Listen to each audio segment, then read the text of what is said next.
would have thought I'd be the best looking guy out of the. Nobody.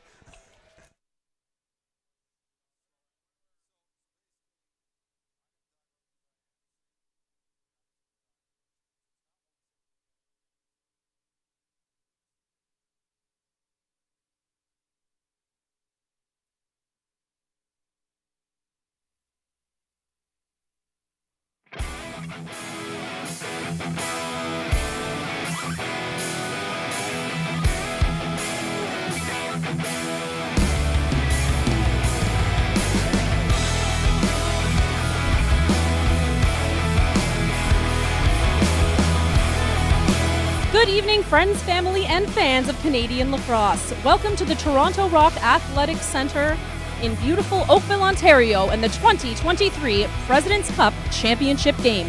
The Ladner Pioneers look to guard their title against the Edmonton Miners. If history is set to repeat itself, well, we are in for one heck of a battle here this afternoon, or this evening, rather. There is no love lost between these two teams, and for good reason. Not only did the Ladner Pioneers hoist this very cup in Edmonton's barn last year, but the final game between these two teams in that tournament prompted the police to be called for Ladner's final game.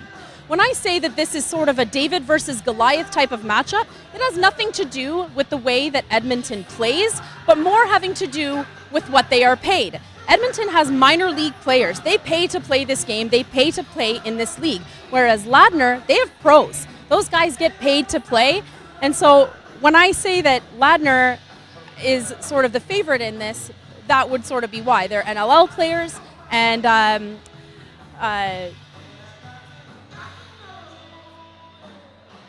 Thank you, Jessica, as we bring you up top here to the mezzanine in hopefully Oakville's finest, not needed to be called here tonight. Jake Elliott, Brian Shanahan, Pat Gregoire will have the call for you here tonight. And it sets up to be a dandy. A bit of an upset, I would say, last night, guys, with Edmonton getting past Oakville. I think we kind of expected Ladner here, the defending champs, a chance to repeat. They're going to try and go for the three-peat at home if they can get this one here tonight. But I will say, you know, the President's Cup in Edmonton last year, and it was supposed to be Ladner and Edmonton in the final. That final never materialized. Akwesasne got into that final. But we get our matchup that we were all looking for from a year ago here in 2023. It's going to be a good game here tonight. And a couple of players that we should watch on each team. Let's start with you, Pat Gregoire. Austin Shanks, one of the snipers on the right side here. I know a lot of attention being paid to Tyler Pace, but Austin Shanks has had himself a nice tournament. You do bring up a great point. Obviously, Ryan Benesh, and we're going to actually start off with Shanks here. You look at the fact that Pace, you know, he's almost at a 5-point-per-game clip. Benesh, we know he's going to fill the net. Shanks is the X factor. He is a guy that when his stick gets hot, he can take over games. He's going to need to take over a game here for Ladner if they're going to come up big. I think it's going to be a defensive battle. Goals might come at a premium. Number 3 stick is going to certainly play a big role in this one. That semifinal game, Ladner beat Snake Island 10-8. And talking with Ryan Benesh after that game, he thought he had maybe his worst game of the week. I'll tell you something about Ryan Benesh. Usually when he has a bad one the previous, he has a real good one the next time out. Keep an eye on Ryan Benesh here tonight. Shani, on the flip side of things, the Edmonton Miners have been a bit of a two-headed monster here with Mike Triolo, who I know you've kept a close eye on here all week. But this guy right here, Levi Anderson, right there with him in points, 36 of them, in fact, through 6 games here. And they're going to need 22 to produce in the final for them to give him a chance. This is a guy I didn't know until this week. He's still at university. He's going to be eligible for the NLL draft in a couple of weeks. And, you know, yesterday he had one of his lowest games in terms of points, but I think it was one of his best games. And 3 points, including the game winner with 42 seconds left. He is a dynamic player, fun to watch. Players are out on the turf. Opening faceoff from Oakville is coming right up. It's the gold medal matchup. The Prezi Championship is on the line.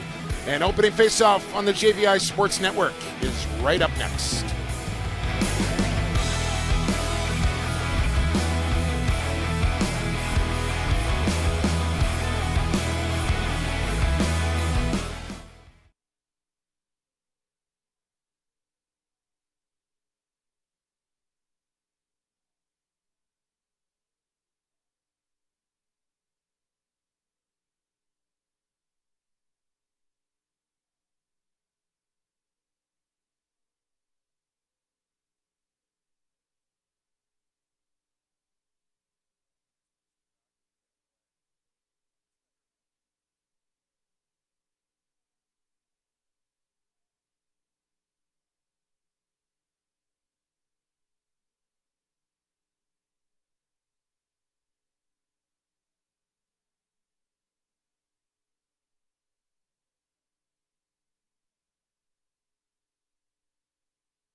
There it is, the Haudenosaunee song, and my all-time favorite song, Oh Canada, as it's almost time to play some lacrosse here at the President's Cup, as we'll get a look at the starting goaltenders here tonight. Cam McLeod for the Edmonton Miners. No surprise here after his performance last night, 2-3, an .832 save percentage, and a goals against of 7.92. In the other end, also, no surprise to anyone, the phenom Christian Del Bianco, 5-1. 7.14 goals against and a save percentage of .840. We're in for a good one between the netminders. As your head coach for Edmonton as Jordan Cornfield, and for Ladner, Ross Frelick. Your three-man officiating crew here today. Sean Grenier is the crew chief. Marcus Fisher and Kyle Kennery will flank him, the three-man crew. Ladner will wear their whites. Edmonton will wear their blacks. Pioneers go left to right across your monitor here on the JVI Sports Network. It's Jake Elliott, it's Brian Shanahan, it's Pat Gregoire, and Jessica Down on turf side as well. Thanks for joining us here for what will be a heck of a lacrosse game, fellas. Patty, I think a race to 10 here might be in order. I think 10 gets it done, first one to it. I think it gets it done. I wouldn't be surprised if the number's even smaller with the two goalies here and how well they've played all tournament long. I think defense could be a big role here. Blow the whistle. Let's play some lacrosse. We're underway, and Edmonton with first possession. I got to ask you guys still get the jitters for a big game as if you're playing? I feel like I'm out on the floor there. I'm so excited. I'm not sure if it's this championship game or maybe the double espresso shanty, but either way, I'm fired up for this one. I'm ready to run through a brick wall. Let's go. Levi Anderson get his first touch of the game as he steers away from Danny McDermott and finds Christensen. He'll try and thread one in here to Triolo, posted up in front, but that possession ends quickly as here's Jeff Cornwall. Got the black compressions on under the white shorts with white socks and white shoes for Corndog here tonight. Ryan Benesh, I had a word, he didn't listen. Shanks will take it out wide. Morgan will step away. It comes near side to hair wires on the shovel feed for Benesh, and a good stick there from Morgan to knock it free. Ball goes into the corner, shot clock goes down to 2, and neither team able to get a shot on goal on that first possession. Tons of talk from the Edmonton bench boys. You can hear them screaming, they're loud. Steve Toll's never been a quiet guy. Let's get scratches here quickly while we can. John Lintz, Derek Burak, Nate Gillespie, Dylan Rye, Aaron Duff, Cody Hawkins scratches for the Miners here tonight. Out for Ladner, Jacob Doucette, Dylan Lacroix, Connor Davidson, and Patrick Zabo not in the lineup for Ladner this evening. As Levi Anderson late in the shot clock will whip one on, and Del Bianco no trouble with that as he controls the rebound as well.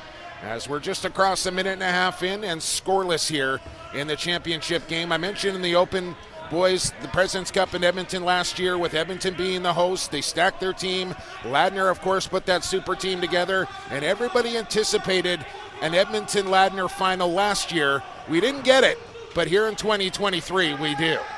You know, it's funny, Jake, too, because everybody anticipated a Ladner-Oakville final. Yep. In this one, we didn't get it, but we got two great teams. Vodchuk in the lineup here for Edmonton, I believe playing his first game of the President's Cup this week. Yes, it is. Matty Christensen with 14 on the shot clock. Had a nice game last night in that semifinal. It's Bergloff with the take. A rebound chance for Melnick, and he's called in the crease. The Miners are a offense that really relies on the outside shot, and for good reason. Triolo can sting them. I think they're going to have to get on top of the goal. When Christian Del Bianco starts seeing the ball from the outside, he's really tough to beat. Here's Austin Shanks, feed low for Caputo. And there's the icebreaker, courtesy of Uncle Phil, who makes it 1-0. Caputo got the winning goal yesterday, opens it up today. I believe he opened up the scoring for Ladner yesterday as well. But that's his bread and butter on the crease. He's got great reach. Patty, absolutely lethal down on the crease for Phil Caputo. That's where he does his damage. He's so good inside, and again, much similar to what I said with Edmonton, the Pioneers as well. They've got a lot of sharpshooters from the outside. Those goals where they get their nose dirty, that's where they're going to need to be able to cash in. And Caputo, with his first chance, he buries it. Sam Clare and Matt Kim will be the face-off men here tonight as Clare kicks it loose. I truly believe Matt Kim playing on one leg here tonight. He can barely run. I think a torn hamstring still out there just for face-off purposes here for Edmonton tonight. What a warrior. Isn't that what the Prezzies is all about, guys? I mean, let's be honest. If you're not hurt, something is wrong. You're not playing hard enough. Tristan Rye, 3 minutes in. Now down 1-0 are the Miners. And Rye looks inside. He had Triolo going to the goal, but tries to shoot himself, and Del Bianco ready for that. The last time these two teams met, it was the opening game of the tournament. Triolo got 5 goals, and nobody could stop him. And I think so far it looks like they don't want him to get the ball. They're not going to let him shoot. 24 goals through the tournament coming into tonight's game. The far and away goal scoring leader. As Ryan Benesh will load one up, he'll skip it inside to Hairwires and a corkscrew. And Cam McLeod with a good stop. Rebound chance, and he'll make another from his knees. And then through the crease on Ladner, first to touch. Shout out to everybody in the Flatlands who I know are tuned in here in support of Pieball. And back there in Edmonton as well, as they love their Miners in Alberta. Heavy dose of fans and family, friends in the building for both these teams too. Christensen a slip underneath. The penalty call here to come to Clare. Or it might be Owen Barker. One of the Pioneers is going to the box. As Irving will get a stick in the lane, as Bergloff will knock it loose for Anderson. Still might get a chance, but it comes after the shot clock. And Barker and Anderson nose to nose. Who's going to the box? I believe it's Clare. Yeah, a few of the Ladner players don't like that he took the shot after the shot clock, but it pretty much went almost as the shot clock went. I don't think there was any foul on that play. Bang, bang play. No question about it. Jumbo, we had the call last night, and how important were power play goals. We saw Edmonton go 2 for 2. The Rock went 3 for 3. You feel like you almost have to score on the man advantage with how good the defenses are here. Yeah, I really don't expect to see a whole lot of special teams in this game. I think the officials will and probably should stay out of the way and let these teams settle it on the floor. And you know another thing, if your game plan is to not let Triolo shoot, he's going to get his shots on a power play. Well, here we go. So load one up. Good stick there from Matt Beers to knock that one free. 6 on the shot clock as back in they come. Triolo with more room this time. And Beers diving in front of that shot without a stick to block it. I think Melnick took that on the toe. Beers recovers his stick. He'll go down to Bergloff. Up top, Triolo. That's where he likes to pull the trigger from. Now it's Christensen. Inside is Rye. It's Anderson over the top. Scores! A unique shape for this penalty kill is you can see Beers. We'll get a great look at it. They're so concerned with taking away that shot from Triolo, and for good reason. Shanny, you talked about it. This is where he's going to look at. Yeah. It's almost like a 1-2-1, but that just frees up so much space for Anderson, who, yes, he's more of a primary assist guy. Well, he showed in this tournament he can rip it as well. What just happened there, folks? Turf monster. Referee just took a tumble. He got it. But you're right. If they're going to give him that much room, he's got to take the shots. And I know he's got a lot more assists, 24 assists, 12 goals coming into this. But still, he could put the ball in the net. Got the winner last night. It's interesting. Triolo comes in with 24 goals, 12 assists. Yeah. Anderson comes in with 12 goals, 24 assists. Fantastic compliment. With 36 points. Do you think those two like playing with each other or what? Triolo will walk it in here as we're across the 5-minute mark here of this championship game in this first period. The captain Triolo leans in, posts up, swim move. He's got a good one as he tried to get around Hanare.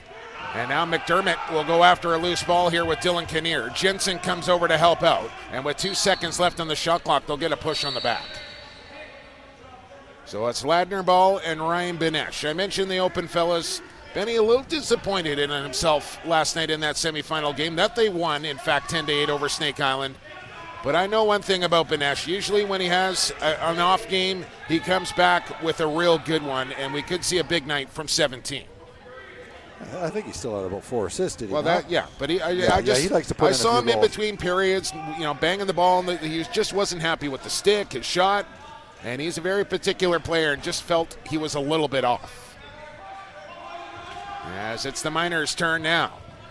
As it comes to Rye, the pass was a little astray. And Clare will look up floor. He's got Cornwall on the go. The pass not great. And Cornwall, who is one of the fastest players in the tournament, will run that loose ball down. Zach Hairwires. And we've commented on his game a lot this week and how physically fit he looks, maybe in the best shape he's ever been. And the results and the numbers translating well. Barker had a loose ball, then lost his stick, and then reached out and puts a hand on Milne's stick. And now Shanks mixed up. And they'll just separate, and let's play some lacrosse. Yeah, Morgan with a huge chop. Just missed Shanks. He's lucky to connect. You know what I love about this so far, guys? This intensity level, especially compared to the bronze medal game. We're back up where we've been all tournament. Here's Levi Anderson with a quick move, and Del Bianco down with a stop. And a nice loose ball handle here from Melnick, who powers his way inside the dotted circle. He'll serve a pass off to Triolo. It's Kinnear with it now. Lots of time to work here on the reset. Christensen on the one-handed cradle. Loads, fires well high and wide. Carey trying to claim it off the end wall. He's got Jensen flying up the turf. Here's Jensen in on goal, and Cam McLeod throws out an elbow. Didn't have a great angle there for Jensen, who didn't really work back into the middle of the turf for that breakaway opportunity.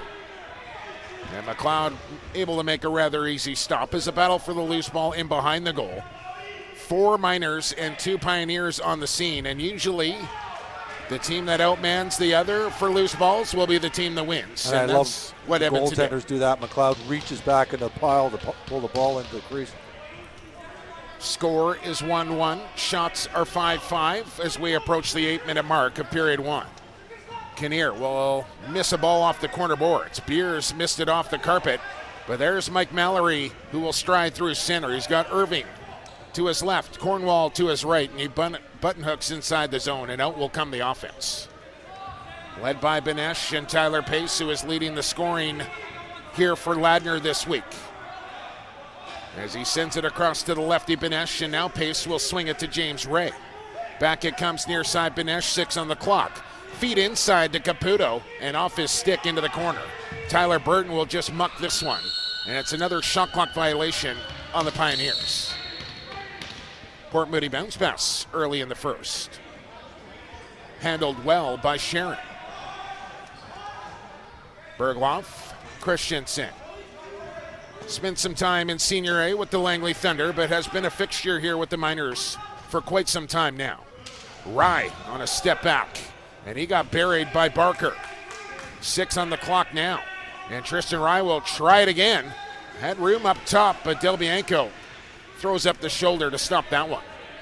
One thing last night we really noticed on both sides of the ball, Jake, was they gobbled everything up after the first shot. That's something they got to get back to, extending the possessions on offense and not allowing the Pioneers to get going on the It was second really chances. a one-and-done scenario for Oakville most of the evening. Mind you, upwards of double-digit posts in that game for Oakville, and even if they cash half of those, they probably go away winning that game easily.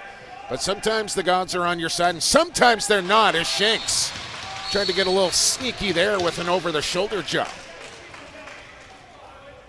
A couple times now we've seen Ladner being able to get to the middle of the floor. And it's just Ladner not being able to finish their chances. Edmonton's going to want to tighten that up. Anderson will work with Melnick and Kinnear as they go lefty strong. Ball will come here for Triolo. Christensen waits. He'll clear away. Cornwall will steer him low. Strength on strength here as Triolo looks inside. And Melnick was all tangled up there by Mike Mallory. Another shot clock violation in this game, and we're 10 minutes in. I think that's going to be a matchup we're going to see quite a bit. Cornwall and Triolo. Triolo's such a nightmare matchup. He's quick for how big he is, but then if you throw a big guy on him, he's probably faster than most, and you put a speed guy on him, it's just going to blow right through you. He's hard to cover. We've seen Beers Air up wires against him as well. Excuse me, a good open look there, but missed the target as it thunders off the end wall. As a big old lane opened up for 71 there, and he's got to test McLeod from that spot. Anderson, Bergloff. He's had a nice week here in Oakville. Christensen up top, Triolo on a step back, and Del Bianco got a good read on it and kicked out a pad to make that stop. And now Claire will flip it off to Alex Turner, who makes his return after taking a few years off of playing the game altogether. One of those former Langley Thunder players. A little time in the NLL as well with the Philadelphia Wings, Colorado Mammoth. Shanks, quick take. Ball goes skyward and out of play. And usually, boys, Patty, for Austin Shanks, you've seen him play a lot. If Shanks can get his shot going early, he can usually go off for a big one as well. But if you take it away early, sometimes he can struggle. It's true. He's one of those confident shooters. When he gets going, it's almost impossible to stop him. I think Ladner is going to want to feed him so he can get into that rhythm. Here's Hanare with numbers. Cornwall coming in, and he whistled a sidearm shot. And it didn't really come out of the pocket cleanly. And that'll be a possession change here for Edmonton. Shots now 7-7, and you just knew this game was going to be tight here between the Edmonton Miners, who were 3-time winners of the President's Cup 3 years in a row, 16, 17, 18, up against the 2022 champs now. Now, let's not forget, COVID took a couple of championship years away. How could we forget, fellas? But I don't think I've seen the intensity from Ladner on defense like we're seeing today. We definitely didn't see it their first game of the tournament between Ladner and Edmonton. Well, let's not forget, it was a 10-9 game that Edmonton actually led late. Yeah, it was 9-6 for Edmonton, late in that third period. Ladner found a way to pull it out, Patty. Yeah, great slide there. Triolo will get knocked to the turf. We don't see him down too much. I think that's got to be the game plan. Get Triolo off his game, play physical with him. Hairwires, Shanks, pick and roll with pace. Hairwires underneath and stepped in the crease as he banged the crossbars. He'll get a look at that last chance from Triolo. Yeah, double team. They come over. Good slide, as you called it, Patty. And that's what they got to do all game. Well, you look at the numbers for Edmonton, fellas, and we mentioned the 36 points between Anderson and Triolo. Then it drops off by quite a significant margin, as Bergloff, the next leading scorer, with just 16. Yeah, and Bergloff's had a good tournament, but if you stop the two big guns, that's you're it. Have success. I think the clear advantage in depth. Here's Claire running well. He'll shoot it. Not a great shot as it goes right off the logo on McLeod's chest. Good run, however, from Claire, testing the Miners' goaltender. And now it's Triolo to slow things down. There's Bergloff back out. And Tyler Melnick. One of their pickups. Now Kinnear, Anderson. Again under 10 here in the shot clock. As Levi looking, he'll send one towards the net. It goes wide, and that'll do it on the shot clock. In warm-ups, actually before warm-ups even begun, I saw Levi Anderson before trying to work getting underneath a defender and taking a shot on the run. Ladner's not allowing him to do that. Here's Austin Shanks. Little slip pick, and Pacer found him, and it's 2-1 Pioneers. Yeah, and Austin Shanks, you were talking earlier, when he needs to get a lot of shots to get into the game, and he gets more confident the more shots.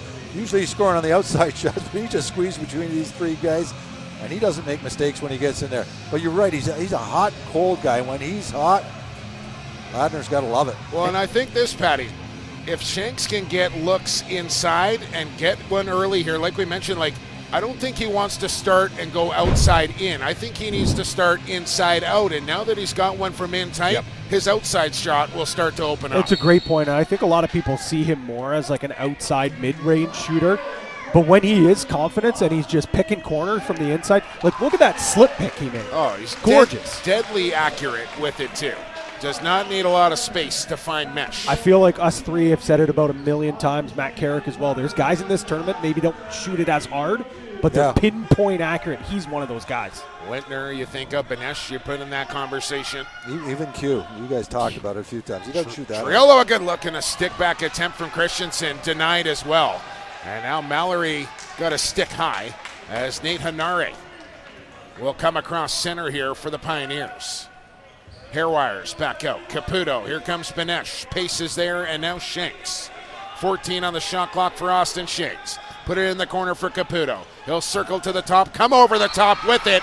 And two quick ones now here for Ladner. Have extended the lead to two as Caputo's got two. Pioneers have three. And we got 5:05 here to go in the first period. And because of that last goal with Shanks with the slip pick, look, now all the defense, his man runs through. They don't pass anyone through. It opens up so much space for Caputo to take this shot right around his defender. And this is why Ladner is so hard to game plan. You can't just shut off one guy or two guys and hope it's going to work out. There are absolute beasts all over the turf. Oh, you're absolutely right. It looks like they don't want to get beat in the same play by Shanks twice in a row. Listen, the Ladner Pioneers are 6-1 here at the President's Cup, but look at the scores here. It's not like they've been blowing the doors off of teams. 10-9 against Edmonton, 5-4 against Tuscarora, a 9-8 win against Snake Island, 10-7 over Oakville, 10-8 in the semifinal. They've found a way to get wins here at the President's Cup. And a lot of people talking about this big loaded team of pro lacrosse. This is what it takes to win the President's Cup. They don't come here with this roster. They're not in this final. And it's been just enough to get them here more often than not. And it's also the fact that they've been putting stars in and out of the lineup every game. The depth, I think, has been the difference, really. They I talked to the management and they said, we could have put our best lineup together every game, but you're not going to win the tournament that way. Smart. Chris Hackle and company have just put an absolute star-studded roster together here for the Pioneers for the second straight year. And you almost wonder, not to go back on the semifinals, but maybe if Ryan Lanchbury or Q get an extra night or two off, do they have more juice for that finals last night or semifinals? Perhaps. Here's Benesh with 12 on the shot clock, weaving in. Took a little sneaky low shot that McLeod will get in front of. And he'll outlet here to young Caden Gulka. And how good was he in the semifinal last night for Edmonton? He's got an opportunity to win a Founders Cup, a Junior B championship. He's already done that, Pat. And the opportunity is to win the Prezi. But I know what you're saying. How about that? I mean, what a season, what a summer that would be for Gulka, who's already won the Founders in Port Coquitlam with the Edmonton Warriors, and now a chance for a Prezi here in Oakville. And I honestly don't know how many guys have done that in their career. Can't be many. Pace will take it wide. Waits for a pick and gets one from Caputo. Pass for Hairwires was on the mark, but tipped off his stick. He'll gather it in and take it in behind the goals. He makes the turn on Williamson. Tried to swim him. 3 on the clock. Hairwires trying to turn the corner, and the shot will end up in the netting and out of play. That's a phenomenal defensive stand from Edmonton there. Milne just all over Pace, not really being able to get anything done. Even when that pass came through, he immediately knocks it down. That's going to be tough to play like that all game long, but they're going to need more stands like and that. I could have swore it was Williamson last night that could barely walk after the game. He's back in there for the Miners tonight. You're right. He was. I saw him limping at the end of that game. Look out, McLeod venturing out of his goal here. Carey might pick his pocket. The Miner goaltender might want to get back to the goal here. He's going to scramble now. Wide open in the slot for Beers. Oh. And how did that stay out?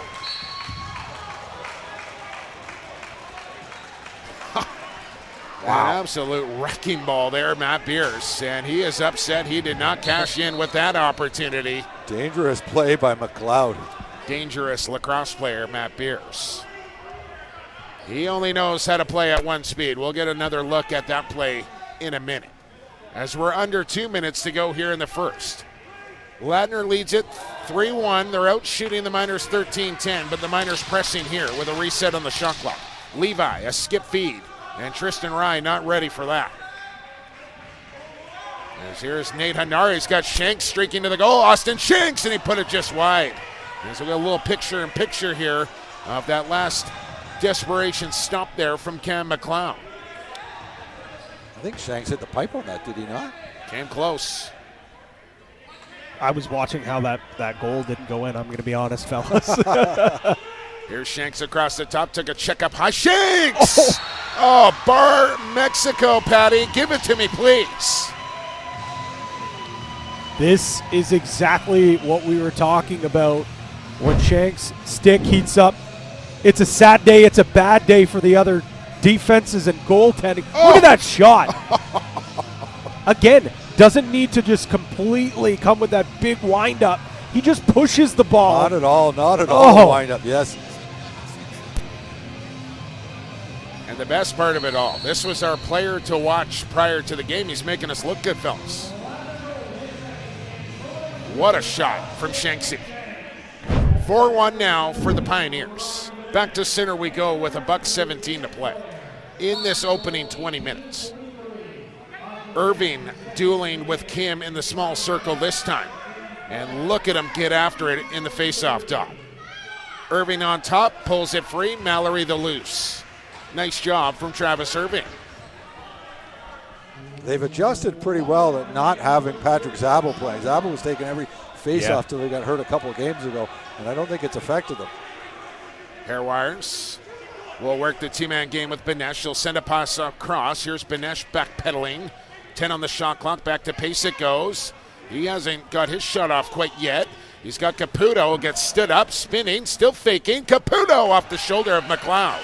Right as the 30-second clock was about to expire, Ladner will get the reset off a nice handle from Benesh.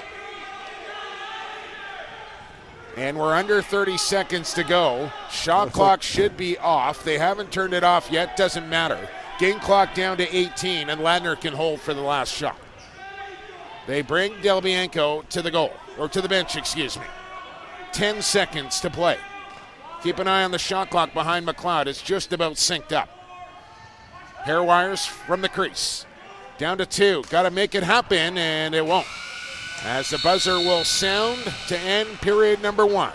A good opening 20 for the defending champions, as they will lead by 3 as they outshoot the Miners 16-11 and outscore them 4-1 as Austin Shanks and Phil Caputo have come to play.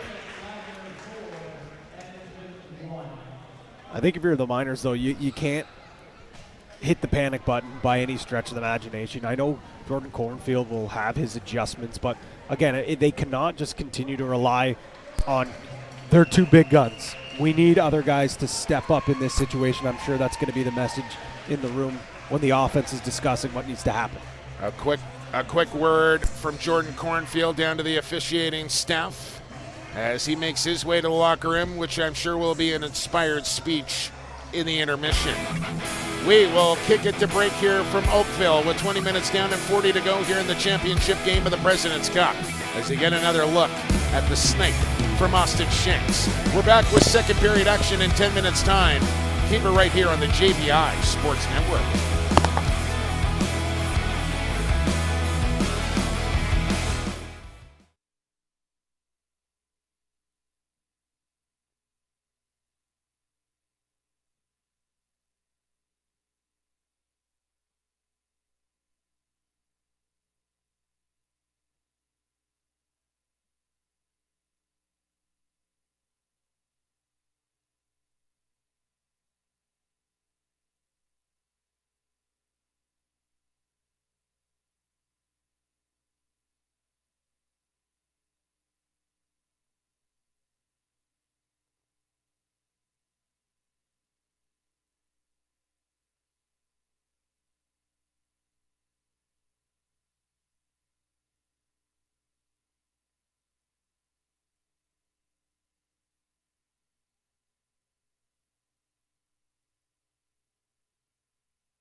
Welcome back to Toronto Rock Athletic Center here in beautiful Oakville and the 2023 Prezi. I have got a Ladner alumni and friend of the show with me, Greg Duncan. He played for the Ladner Pioneers from 2001 to 2010, and he even has a President's Cup ring on his finger from 2004. Show it off, Greg. Go on. Now, when we were discussing your tenure with the Ladner Pioneers, you did not refer to them as a team, but a family. Why? Because that's what I felt from the first time I got there. You know, you walked into a dressing room, people came in there not only as team players, but you brought your kids, you brought your family in there. And the tradition around Ladner is like you really learn to look out for each other like a family, you know, you on and off the floor here. So I just really got that sense of pride, that sense of family, that you're loved, you are looked after if you play for that team. Speaking of people who look after people, talk to me a little bit about Eddie Schuss. He's sort of like the caretaker of that family atmosphere. I mean, how long has he been with the team? Yeah, I don't know the exact year, but I think back from the 80s, or the team I think started in the 70s. But yeah, I think, you know, part of the Pioneers, you know, that love I talk comes from him, you know. He really makes the team rally around him. You wind up respecting his ways. You know, my favorite year was in 2007. Our head coach had to step away for some personal issues. Eddie stepped up to become the head coach. We probably weren't the best team, but we had a lot of success. We did go to the President's Cup because everyone bought into the love that Eddie brings, and everyone cared for each other. We knew we had to rely on each other, and Eddie really makes everyone feel that. And from what I understand, his son is also a little bit of a legend back in Ladner. Yeah. Logan Schuss, I still talk with him once in a while, and he definitely brings that, you know, whatever Eddie taught him, and that you care for your teammates, and his reputation in his lacrosse career, from what I understand, has shown that. So he has got the respect. Greg, thank you so much for sharing your story with us, and good luck to your Ladner Pioneers. Yeah, perfect. No problems. Thank you, Jess. Thank you. That was Greg Duncan, Ladner Pioneer alumni. I will send it back up to the boys for some first period highlights. Well, we could say that it's the Caputo Shanks show to start this period offensively, at least for Ladner. One power play goal for Edmonton. That was Levi Anderson.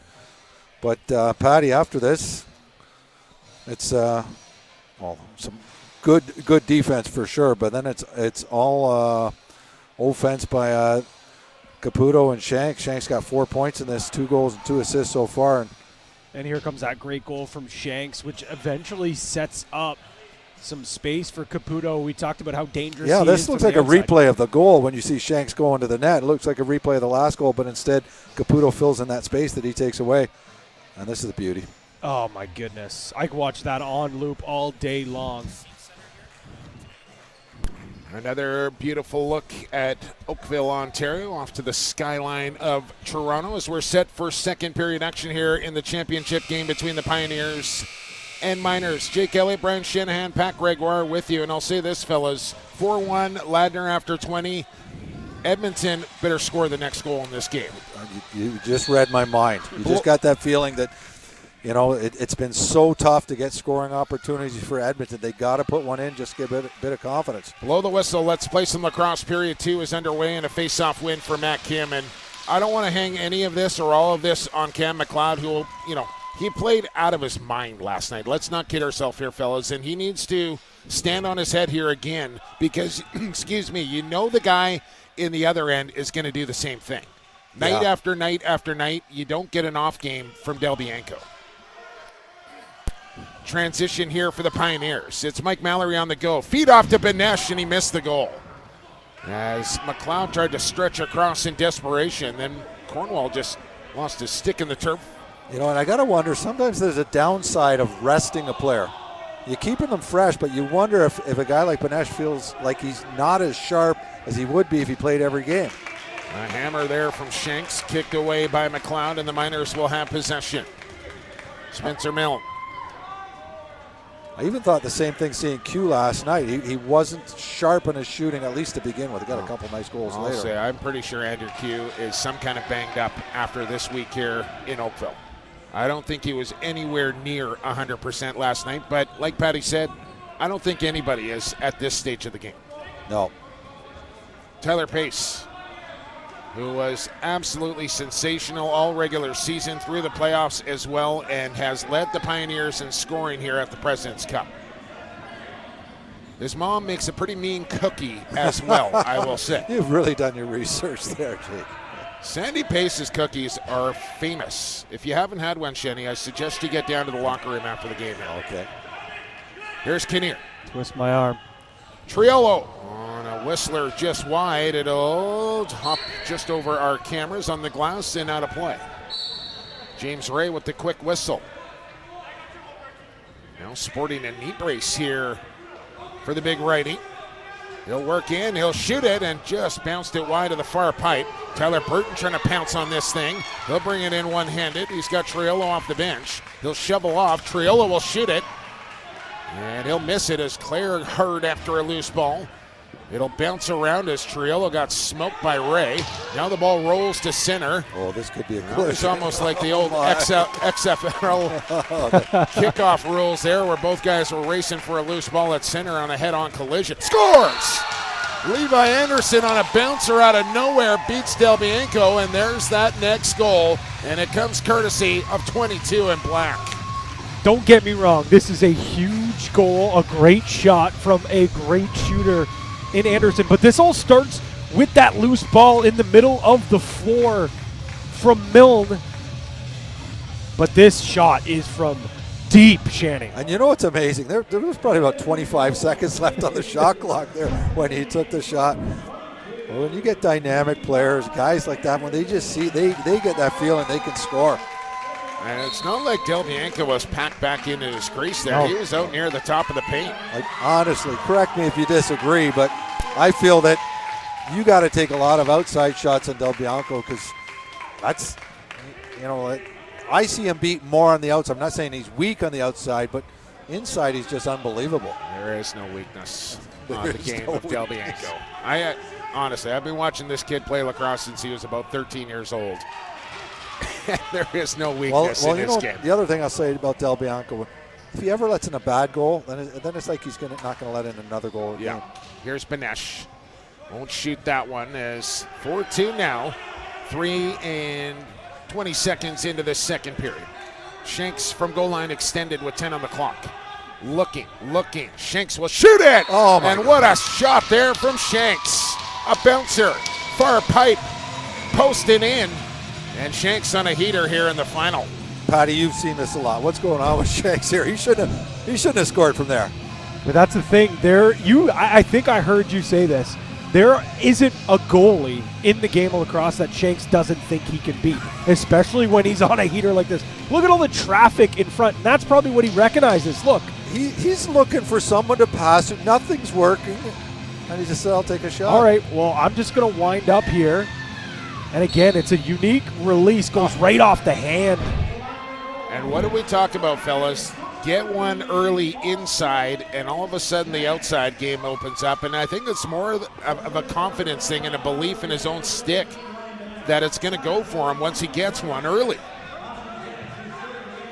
And it was actually his former junior coach with Whitby as Alex Turner goes top corner.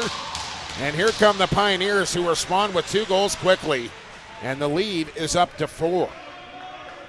And that shot by Turner is just a perfect shot. I mean, he gets to step into this, and you see he goes to throw the pick. Both guys go down low, gives him all kind of room when he gets this little loop pass back, and we're going to get McLeod tries to come out to take the angle away. We're going to get a goaltending change here, folks. Cam Yeah. McLeod out, Hebert in, and back to Derek Keenan. You know, when I was with Saskatchewan, and we were talking about Austin Shanks, who he coached with in junior and won a Minto Cup with Whitby. And I don't even remember how the conversation of Shanks came up, but he just said, man, if he gets going early, look out. But if he struggles early, you can kind of take him out of the game. But here in the championship final, he's going. He's a big game player in those Minto Cup games, Ontario finals, even in some big playoff games or big divisional battles with Halifax. Seems like a guy that just steps up in those big moments. Speaking about Saskatchewan, I remember that game, Halifax and Saskatchewan, Oh, my before God. COVID, when they were down by about 8 or 9, and Shanks seemed like every shot went in. I think he scored 5 that game. You probably did that game. Yeah, he couldn't miss. He could not miss. It was obscene.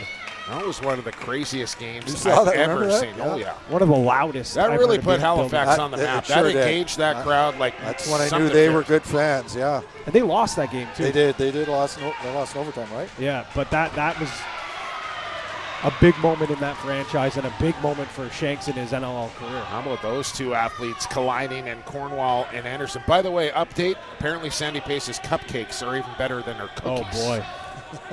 With all the pizza. Don't tell me this unless they're here. They might be.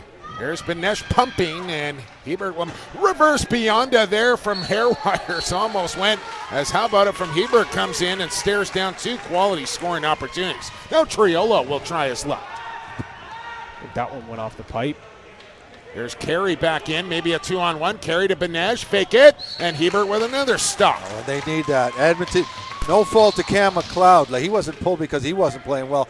But when they make that change, they need the next goalie to come in and make a few big saves. So far, he's done what he's supposed to do. Yeah, I mean, the shots that got past McLeod, I think they're beating any goalie in this tournament. Agreed. Yeah, that's just I think a momentum thing, trying to shift something. Here's Trio on a spin. Good slide help from Jensen as Irving will shovel it ahead here to Owen Barker. Benesh off the bench again. It's another 2-on-1. It's Owen Barker all the way, and he won't shoot this one as he'll hang on for possession. And that's not something you would have seen Owen Barker do a year ago, maybe even 2. Much more patient of a player now, and Hetzy.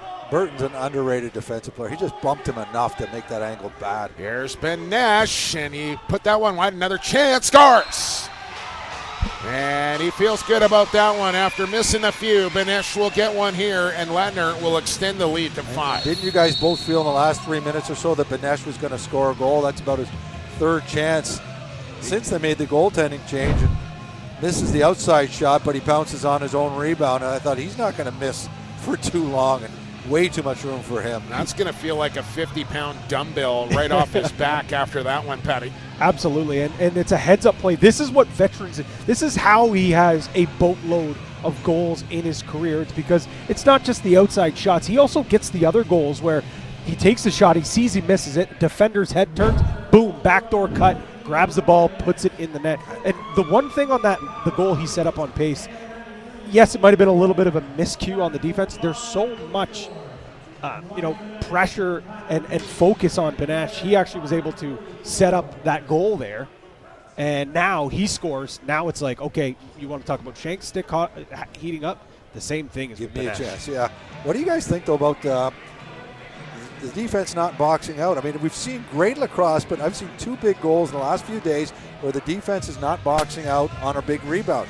That was Caputo's winning goal yesterday for Ladner, and it's, the same thing. I think the defensive have played great, but a couple times now in big games where the defense is all turning their heads instead of boxing out the man. I'm curious if that comes into something with fatigue and not Well, getting back to just about to say, fundamentals, Pat, right? we saw 2 clear-cut 2-on-1 transition opportunities before that Benesh goal, so maybe a little emptying of the gas tank here on the minors. We shall see. And on that note, though, Shanny, I thought one team that's done it well, especially last game, was the Miners. Yeah, they were boxing out Why guys aren't you guys really talking well. about it yesterday? Oakville was getting manhandled, and now it's kind of, we're not seeing that. We're seeing Ladner able to take advantage of that. Here's Tyler Pace. Mike, you mentioned a boatload of goals for Benesh. He's got enough goals to fill up a luxury yacht. Maybe the Titanic. Yes. Here's Milne with a feed in front, and Rye with a spinner right on top of the crease, and Del Bianco is there. I know Milne doesn't get an assist there, but I have been so pleased with the way that he's played, especially as the tournament's progressed. He is a very nice player. Wingspan of a condor down there for 71. Here's Shanks. Why not? Try it. His shot was blocked. It's picked up by Turner. He'll send it back to Shanks. He'll dart low, flip it to Pace. The pass was high. Pressure now on him from Seidel, who chops him to the ground. And the shot clock will hit 0 here on Ladner. After the timeout from the Miners, they come up with a defensive stop. And it comes from one of their leaders, Seidel. That guy just does not stop, whether it's talking, hard defense, so smart. Maybe that could spark some offense for the Miners here. Shot total is creeping up here for the Pioneers as well. 23-15 now. As Del Bianco thought about the home run ball for Jensen, who was covered off by Anderson on the back check. The NLL scouts are going to like that play from Anderson. Doesn't fall in love with his shot, instead gets back in reverse transition. And this is what the Pioneers can do, because James Ray, who has predominantly been playing out the front gate here on offense for Ladner, but when they go with the 3-righty set with Pace, Caputo, and Shanks, James Ray, who has spent time playing defense in the National Lacrosse League, all he has to do is slide back, and he's comfortable doing it. And, you know, not every team has that luxury to do that here in the President's Cup. Triolo, see if he can get going. Off the inside of the post and somehow stayed out. Clare will scoop it on the run. He's got Carey coming with him. Here's Sam Clare with a quick take. And it's Cam McLeod back in the goal as they make the switch after the timeout and put him back in. And I guess they feel like if they're going to win this game, they're going to do it on the strength of the goaltending of Cam McLeod. Well, he got him there yesterday, that's for sure. Here's Kaden Golka. Out to Christensen. Across the top as he got a pick from Triolo. Christensen on a sub-release. That one blocked on the way to the goal. My goodness, Beers. He's soaked about 3 or 4. Now Del Bianco will take one off the shoulder, and Beers will step into the crease. He'll gather that one in, as you can see Beers on a bit of a limp back to the Pioneer bench, gutting through something here in the championship game. Well, he did just soak that one shot in the leg, but we know he's probably nursing something else as well. Here's Pace. Deed up there by Toll. Pace with a reach and a shoulder stop this time from McLeod. A loose ball to Hairwires. Reset the 30 here for Pieball. Pace. As he works with Ryan Keith, who was out of the lineup for the semifinal, but big boy, the captain, back in there for the big one. And you mentioned the shots a while ago, Jake. It's 25 to 17, just 17 shots for the Miners. They've got to get more shots. I think Triolo had 17 shots himself the first time these two teams played. Oh, Bergloff wide open on top of the crease, and a rocket of a pass for Anderson was on the mark. And Bergloff flat out dropped it. And Bergloff's been so money in front of the net in this tournament. He's going to be kicking himself on the bench there, not being able to corral that ball in. Cannot give away opportunities like that against the defending champions. Benesh. Shanks had his pass. That was intended for him, knocked down, and Sharon away with the ball. Numbers here for the Miners, maybe. Here comes Kinnear off the bench. Tracked down from behind by Mallory. Another one of those guys, I mean, on a bit of a weaker lineup out front, Mike Mallory can play offense. But here, for the Pioneers, he's playing out the back gate and does a fine job of that as well. Anderson over the top. Del Bianco down for the stop. And there's Caputo back on the defensive gate. And we got a too many men call out the front gate on Ladner. Benesh went a little early. Triolo went off that last shift in a lot of pain, but he's back on here. Sorry, Patty. Halfway through this game we go. I was going to say it's going to take a lot to keep Triolo out of this game. It's Levi Anderson with it now as Melnick tripped up in front. Inadvertent. Flip high, too high for Bergloff. McLeod thought about venturing out of the crease. It'll be Cornwall to pick it up, and we got a penalty call. I was wondering why the Miners were not backtracking defensively. Yeah, in front of the net there. I'm not sure if it was Triolo being taken down. Maybe we're going to replay this, but they have been playing them hard. Beers was just hammering them. Yeah, watch Triolo trying to get to the front of the net. Oh, no, it wasn't him who went down. It was Melnick who went down. It was the high stick from Clare on Triolo, not the cross check. It was the second one, and he'll take his second trip to the penalty box here for Ladner. And again, we touched on it in the first. Anytime that the Miners get a power play, they pretty much need to score. That's how tough it is to get goals past Del Bianco 5-on-5. Anderson, Triolo. Here's Christensen with a pump. Del Bianco will dance in front of that one, and Cornwall, sure-handed, will come up with the loose ball, 2-on-2 through the zone. Del Bianco had taken all of that angle away. There was no chance that shot was going in. Cornwall looking like one of those guys that could play 15 games in 7 days and be just fine about it. He's a beast, man. A motor that just will not quit. Energizer bunny. Hairwires directing traffic as the two 71s come together. He'll whip a pass near side for Pace, who will drive one right into the logo of Cam McLeod. And still over a minute to work with here in the power play for the Miners. As the track goes quiet for this offensive set. I'm not liking the body language by Triolo. He looks a little bit beat up, but A goal could change that. Here he is. And he's just a little too predictable right now, not really committing to what he wants to do. Rye down to the crease, and Christensen was there but missed the goal. 3 on the shot clock for Anderson. He'll flip it down for Melnick. Running out of time, got the shot off. A rebound chance after the shot clock. That will not count. It was late. It almost looked like those guys weren't aware of how little time they had left of the shot clock. And there's Tyler Burton with a pickoff for the savvy veteran. Questionable footwear color, but we'll go with it. It's been working well for Tyler Burton. Would you call him yesterday fuchsia? Fuchsia, yes. I don't even know what that means. Now you do. Here's Triolo again. There's no ball movement, fellas. I mean, it's one touch and shoot it. You got to get this defense, the short man unit for Ladner, moving around a little bit before you send it to goal. Christensen down low, scores. Oh, they needed that with just 6 seconds left on the power play. I agree with you, Jake. They need to score. They're not getting a lot of chances, only 19 shots.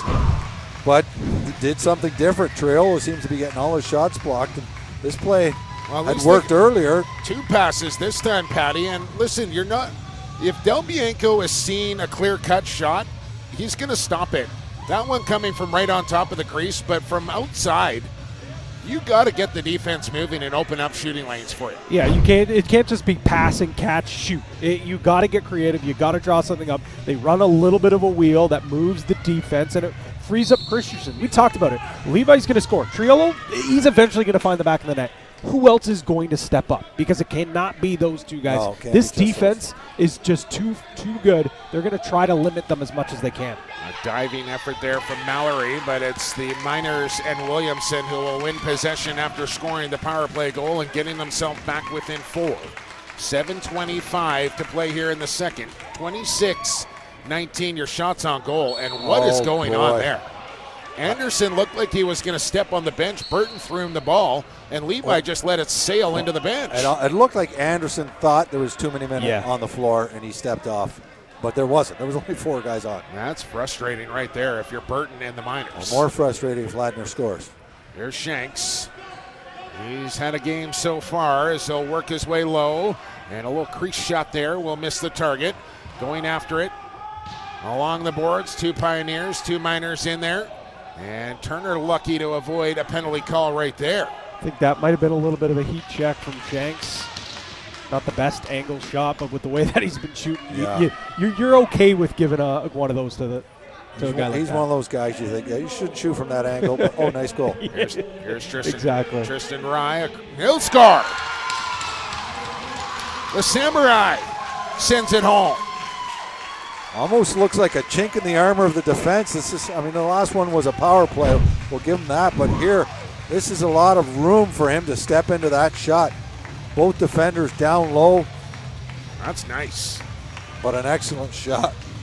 And again, it's that motion of the wheel. Great shot place, Ray just scoring his 4th goal of the tournament.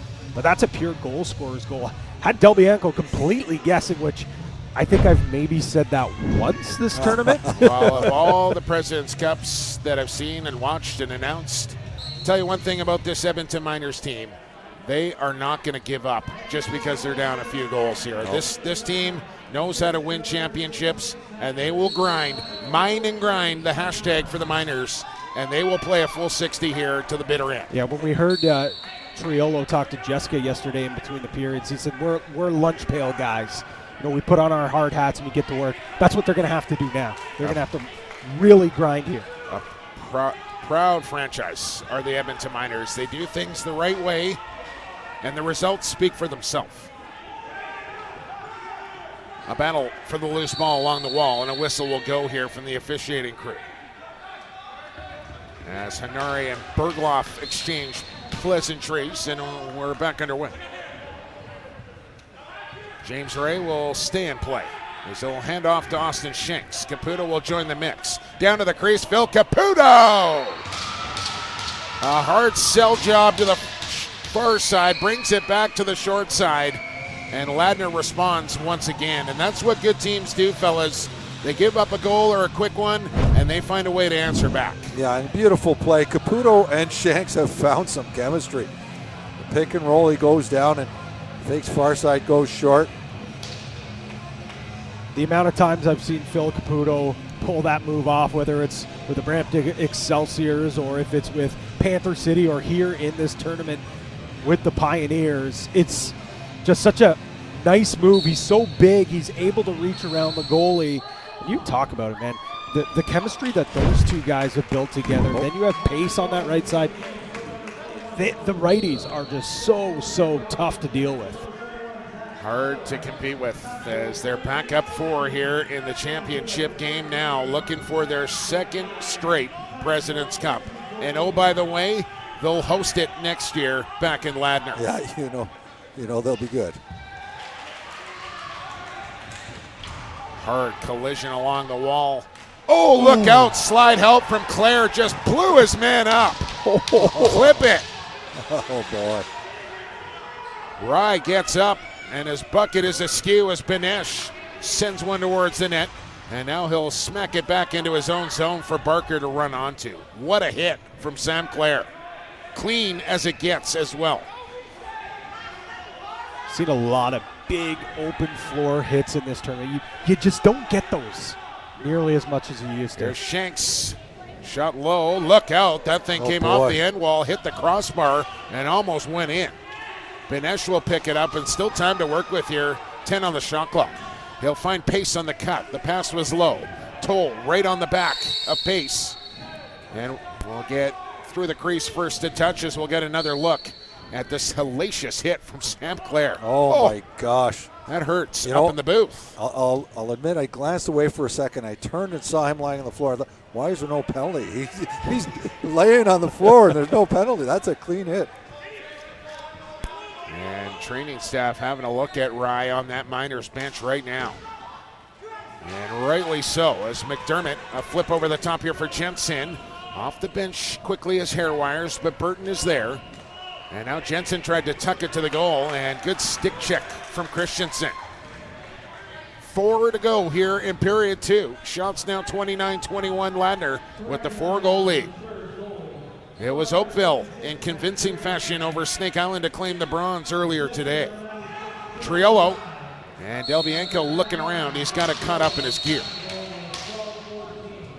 And Mallory will bring in the feed at center, and back to work go the Pioneer offensive players. Shanks sporting his orange Halifax Thunderbirds gloves as he'll work with Panther City's Phil Caputo. Into the middle, Shanks with the room, scores! Oh my God. Unstoppable in the Prezi final is Austin Shanks. Patty, he's money on that play. When he gets in that position, just go to the benches. He's putting it in. Big pick comes from Caputo, and he's got two options. Does he try to force that pass into Caputo, or does he just continue his sharpshooting? He's on the wrong side of the floor. And he goes to the opposite corner as he did the last time he came in and scored off the top right off the crossbar. This time he goes to top left. And big smile on his face. He loves putting a lacrosse ball in a net. Got to be one of his favorite hobbies. I love it too, but I don't know how to do it. I'm telling you. It must feel nice. So get a look at Tristan Rye off to the side of the Miners bench trying to shake off that check of Claire from moments ago. I think he's going to stay in this game and return, but just needs another couple of minutes here. But he's running out of time, and so are the Miners here as they find themselves down 5 once again with just over 3 to play here in the second period. And they cannot let this lead grow any larger here against the Pioneers if they want to stay in it. The Miners got to find a way to just generate some offense. 2 power play goals, 2 5-on-5. Maybe we see some transition coming here. Pace ducking in and then ducking out as he'll find Benesh on a quick release. McLeod will make that save. Another chance for Benesh? No. As it's turned over here to the Miners. And Mike Yo right up and in. Yo won't shoot it as he got a man on the trail. It's Milne. Scores! That's a big goal. You know, I was thinking when he curled up, maybe Yo is not the guy to shoot, but they got to try to make the most of their transition opportunities because they're not getting a lot of offensive opportunities. So Yo curls up, and I'm glad he makes this nice. That's a beautiful pass, actually. And Milne, who you love, Patty, gets his name on the game sheet. And you're going to get a great look here, Shanny. He rolls back. Luckily, Milne is there pushing the tempo. He obviously realizing, we're going to have to start scoring. We're going to have to take chances in they've transition. got to. And for you kids out there, just watch the release angle from Milne. Stick high, overhand, keep the goalie guessing on where that ball is going to go. And Shane, you bring up a great point. I was almost disappointed. Yo didn't try to feed Triolo there. It ended up being a smart play. Yes. So a response from the Miners, but still work to do. As look at Kim just laboring to the Minor bench. He's had a tough tournament. I mean, we know what happened to his face earlier in the week, but his legs, he's looking sore. Yeah, he's been a warrior. You can play lacrosse with a beat-up face. Hard to do on one leg. Here's Kinnear as he's tested by Delbianco, who was equal to it. And what do we got here? Back in on Ladner. So a fresh 30 to work with, set up in the offensive zone, down 4 with 2 to play in period 2. It's not a must-score possession here, but scoring a big goal here before you head into the locker room would go a long way for this group. Christensen on a quick release. Delbianco down, and Barker just evades the crease himself. Absolutely, Pat. I feel there's going to be another goal before this period ends, and it's got to be to Edmonton if they want to come back in this. Well, coming into this game, it was Ladner favored by 3 goals, and the total was 17. We are well on our way to that here tonight as James Ray spinning and McLeod kicking and turns it to the corner. Caputo will dig up a ball and a new 30 here for Ladner as we have an injured Miner and we need a whistle. This looks like a cramp more than anything. Can you see who that is? I cannot. I don't really want to venture a guess. Oh, that looks like more than just a cramp here. That looked like he stuck his foot in the turf and rolled over. And he's had a great tournament, really great game here. Big part of the defense is Rory Sharon. And will his evening and President's Cup be over after that stub of the toe?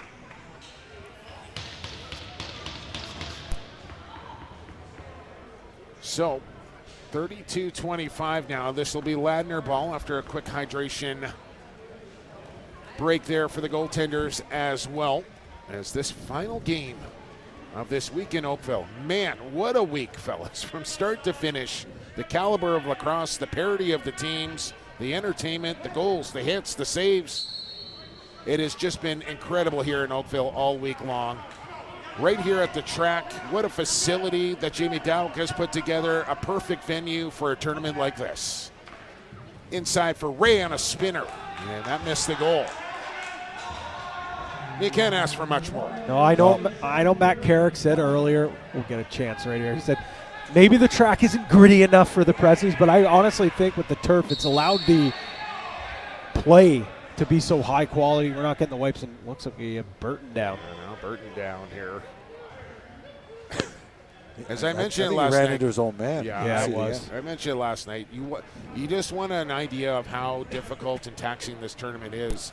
You see guys running around, limping around, but when guys fall down on the turf, how long it takes them to pick themselves back up. And that, oh boy, he ran into Seidel. Seidel has laid out a lot of people. I mean, that might as well be a brick wall. Yes, 6'5", 240. Yep. It's a big boy. There's a lot of big bodies. Quick take from Benesh, looking for a 2-for-1 scenario that might work out well here for the Pioneers. As it's about a 13-14 second differential between game clock and shot clock now. Bergloff, can the Miners work something late here? Christensen down to the crease, Triolo in traffic, spinning. Triolo lost the handle as Beers was draped all over him. And now the shot clock off once again here for Ladner, who did not call their timeout in the first, although they did have last possession here in the second. They will do it with this 4-goal lead and a chance to make it 5. Can't take the timeouts in the locker room like you've said a couple of times here, Jumbo. All right, all these weapons, Pat Gregoire. Caputo, Shanks, I've enjoyed watching Benesh, this. Trying to Pace. put Patty on the spot. You got to go to number 3 here, do you not? You have to, but I think you also draw something up for Shanks to also have a passing option somewhere Yeah, as well, you because they're thinking. Yeah, you three's know what gotta I get the always ball. say when I get asked this question, Jake? It's you set up a play with all these options, so Yeah. there is not one definite shooter. It's if the defense does this, it goes here. If they do that, it goes there. But what a lot of options they have. There's not one guy on that team who they're not comfortable with taking the shot in the last second of a period. It's a luxury, no question about it. And again, you got to go back to the general manager and Chris Hackle and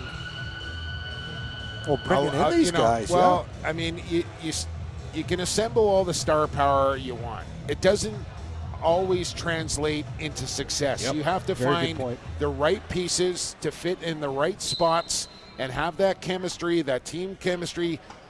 And if you don't do that, it'll break down on you. And this Ladner bunch, not only are they really, really talented, but they like being around each other as well. And it's a real family affair here for the Pioneers. Culture Absolutely. comes to mind. 7 seconds to get here. We go. Benesh, the kickoff. Shanks, the open look. And McLeod, one final stop to end the period. Ladner led it 4-1 after 20. They extend that lead to one more here after 40. 9-5. And now the Pioneers of Ladner, 20 minutes away from back-to-back President's Cup champions. Shots on goal after 40, 35-25. Patty, I'll ask you first, your takeaways after 40 minutes. I think desperation isn't the word, but I do truly believe that there has to be a sense of urgency, not just on offense, but on defense for the Miners. Can't hit the panic button, but you got to have that urgency. And Shanny, quickly before we send it down to the turf, your thoughts after 2 periods of play. They just got to get more shots. They've only got 25 shots. If they want a chance to win, they got to get more shots. They got to, not just Trill, all the boys. They got to be going to the net full out. Let's send it down to the turf, and Jessica, who's with a brand new father, and Sam Clare, who has been taking faceoffs. He's been laying guys out, and he's 20 minutes away from another championship here with Ladner. Jessica. Thank you so much, Jack. I'm here with Sam Clare. Sam, this game was slated to be a defensive and goaltending battle. Would you say that it's lived up to that so far? I think so, but I think this whole tournament, we've had a missing piece every game, and I think that's been our offense clicking. Really nice to see it happening today. Do you think that your offense is sort of facing a bit of a wall there with Cam McLeod in net? All credit to Cloudy. He's had a great tournament, but I think that our offense is really starting to come together today. The ball's moving well, and it's dropping in the net. Would you say that you're executing your game plan that you established before this game? Absolutely. We came in with a pretty set defensive plan. Offense, same thing. Just keep working the ball around. Defense, keep wearing them down. It's a 60-minute game, and we need 60 minutes from everybody today. There's 20 minutes left, and this game is far from over. It's a 4-goal game. What would you like to improve on in the third? I think that we can start to be a little bit more choosy in our possessions coming down the floor in transition. There's been a couple, myself included, that we've pushed a little bit too hard. We probably could have pulled out and used the 30-second. Definitely there's some tired guys out there on both sides of the floor, so if we really try to control the game in this last 20, I think we're going to find ourselves successful at the end of it. Thank you so much, Sam. Thank you for your time, and good luck the rest of the way. Thank you very much. That was Sam Clare of the Ladner Pioneers. We will be right back after this short break. You are watching the 2023 President's Cup on JVI.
Welcome back to Toronto Rock Athletic Centre and the 2023 President's Cup. Now, we spoke a little bit about how the Ladner Pioneers are a family, and there's another theme of that coming from Edmonton as well. So something that we've noticed on the broadcast team throughout this week is that Mike Triolo, the captain for Edmonton, comes out and kisses his family before each period, sort of a ritual. So I was wondering, is this a superstition thing? And it turns out that it's actually not. And this is very special because this is the very first time that his children have been able to watch him play. So it's not a superstition thing. Mike Triolo is literally just enjoying the moment and loving that his children can finally watch him play the game that he loves. Now we'll send it back upstairs to the guys and get ready for the third and final period of the championship game. Thank you, Jessica. Well, if it wasn't a ritual or a superstition before, fellas, I think it probably is now after the week that Mike Triolo has had here at the President's Cup.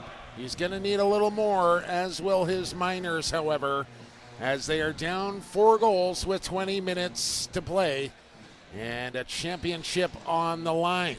It's Jake Elliott, Brian Shanahan, Pat Gregoire with you. Jessica, of course, as well, and the gang from the JVI Sports Network. We thank you so much for tuning in all week long and here for the big enchilada. Fellas, 20 to go. What's the message from the Miners locker room? Pat, let's start with you. We've been here before. There's guys in this locker room that have won back-to-back-to-back championships. We've gone all this way. 20 minutes. That's all you got to do. Dig deep and chip away. You're not going to tie this game up with 1 goal. Chip away. I think that was all the traffic that was on the way to the track here for this this final game on the 403. Blow the whistle. Let's play some lacrosse. We're underway here in the third period, and the Ladner Pioneers will win the opening face. We heard about aches and pains, guys. I saw Milne could barely walk off the floor there, and he's back on, ready to start. I thought he was done for the game the way they helped him off the floor. Here comes Hairwires in on the first possession to Austin Shanks, who has had some kind of game here for the Pioneers tonight. He'll find Tyler Pace open, and the shot deflecting into the Miners bench. Numbers on Austin Shanks after 40 minutes, Patty?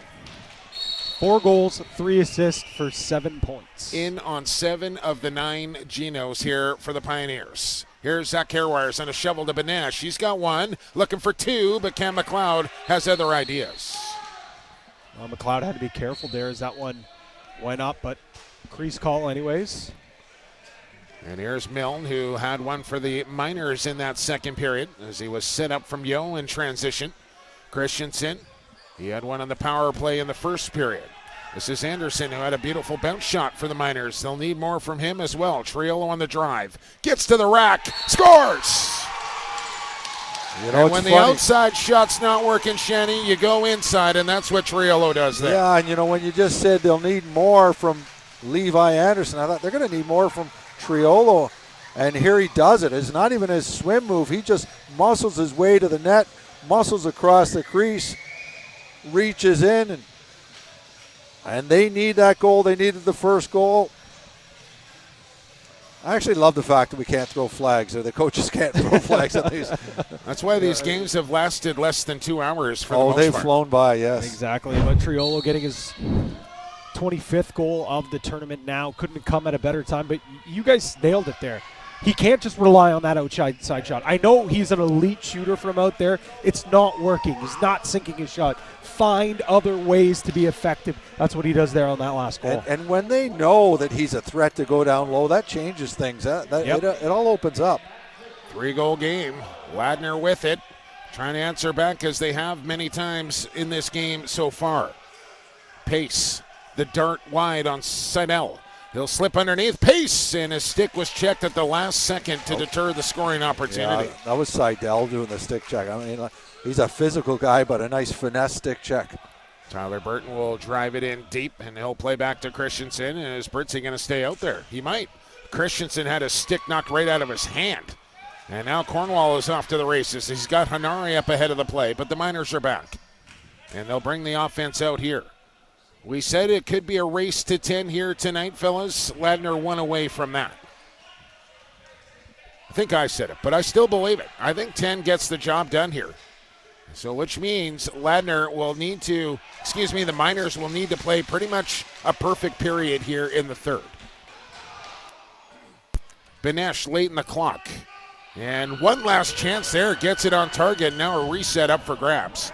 And it's Zach Hairwires that will do the job. That's so frustrating as a defender. You play perfect defense for 29 seconds, and then Benesh gets that shot off. Huge play by Benesh. And not only to take that shot, but then to fight and help his team get that loose ball. Shanks on a flipper back to Pace. Room to load it. Now he'll bounce it, and into the turf it goes and out of play. This is what this Ladner team is all about. When you're keeping a guy like Pace quiet in a championship game, the role players, they're not even role players. They're all stars here, picking up the slack for 68, who has been great all week long, and they wouldn't be in this game without Tyler Pace. Triolo, and there's a good stop for Del Bianco. Kicked out a juicy rebound, but Matt Beers on the scene as he'll have that one. Matt Beers has played some really good lacrosse this week. This might be his best game so far. When the big moment arises, Beers elevates. This is Turner, who's got a single here. This is Claire right on. And McLeod no trouble with that one, as Claire will retreat. And Jake, you said that Edmonton needs a perfect period, and I agree. But I think they had a pretty much perfect game yesterday. So they can do it for a game. Maybe the second period not so good yesterday, but pretty much perfect game plan. If they could just do it for one period, this could be a really interesting finish. Just a 3-goal game right now, and a chance to cut it to 2 here for the Miners. That pass for Anderson well off the mark. Triolo will run it down at center. He'll duck under a check. 2 on the shot clock from way out. And Del Bianco will gobble that one up confidently. Bit of a forced pass, I think you could say, Shanny, there by Anderson trying to get it in Triolo. But he's still able to get that shot off, but not really the high quality. No, not really, but he scored one from about that distance yesterday. Here's Pace, skip feed, and a good one to Hairwires. He'll try and turn the corner. It's Pace one more time. Back to Hairwires on the drive now. The shot block from Milne. The loose ball up for grabs with 5 on the shot clock. And can't keep that play alive as bodies hit the deck in the corner, and it'll be a shot clock violation on the Pioneers. And the more I watch Milne, the more he's becoming one of my favorite players. Good luck buying any more stock in him. I've bought all of it already. Boy, I've been impressed with him.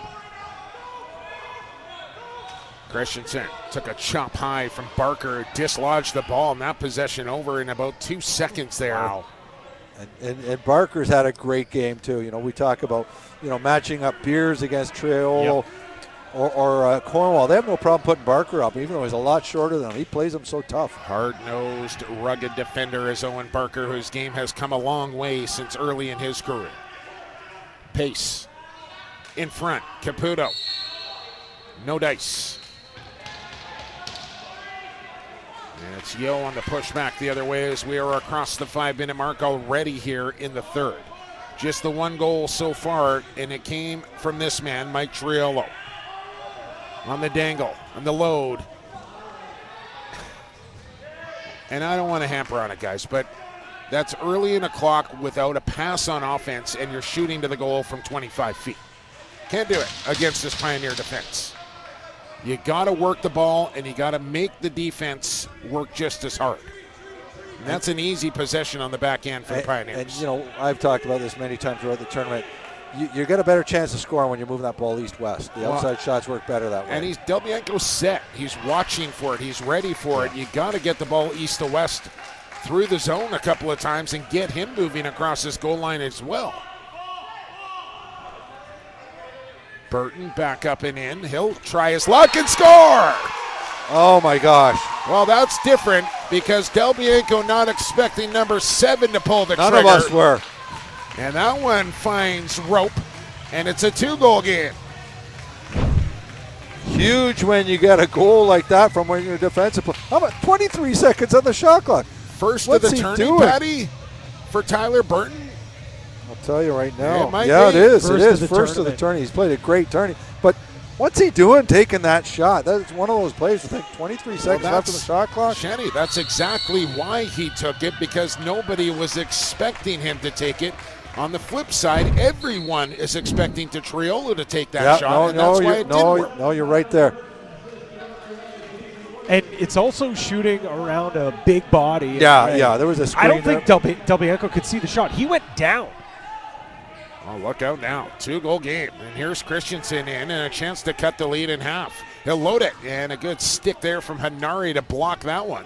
But to your point, Shanny, if that doesn't go in, going back to that bench would not be a lot of fun. No, but you know what? I don't want to go against my own advice. At the end of the period, I told you, Jake, You're right. they need to get You're more right. shots. So take some shots, and sometimes it goes in. Never happened for me, Shenny.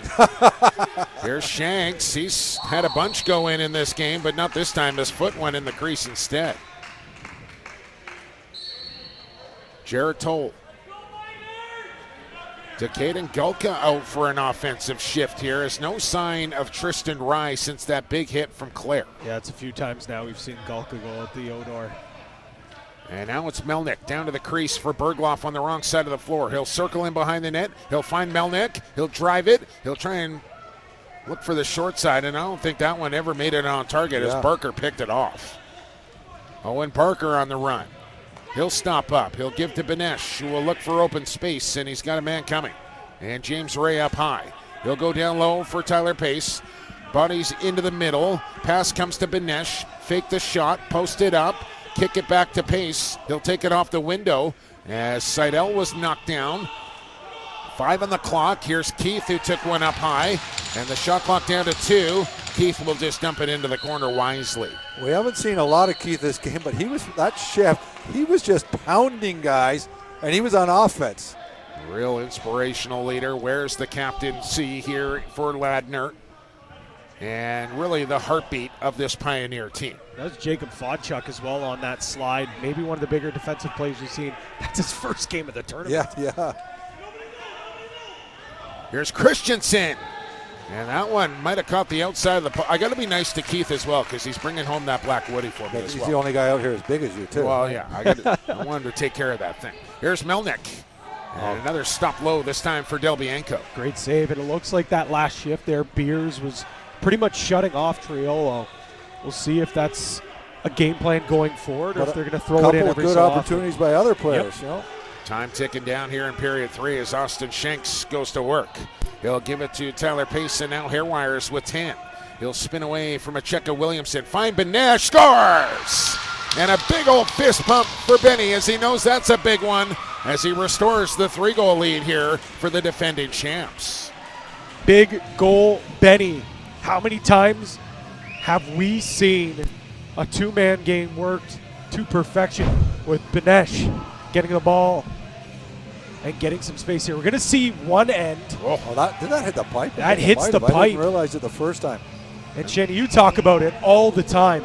Chance one end doesn't go, and it feels like the next possession, the good teams find ways to score the next one. Yeah, and we've been talking about Shanks' shot, how it's so smooth. Benesh, it's the same thing from a lefty. I love watching him shoot. It's not hard. It just finds the spots. And for a guy that's scored about 4,000 goals in his career, you do not see Benesh celebrate that emphatically very often. But here in the President's Cup final, he knows how big that goal is, and he gave it a big fist pump after that one. And we're going to possession change, and another body slow to pick himself up, and it's Edmonton ball with 11 to play, now down 3 once again. 10-7 Pioneers. Triolo will get a pick from Gulka. He lost the handle on the cradle, gets it back. Beers into him with a stiff cross check there. He'll switch off as Triolo. Oh boy, could they use him getting hot? And how about that celebration after that big goal from Big Tree? 2 goals in this period, and this one is his outside shot.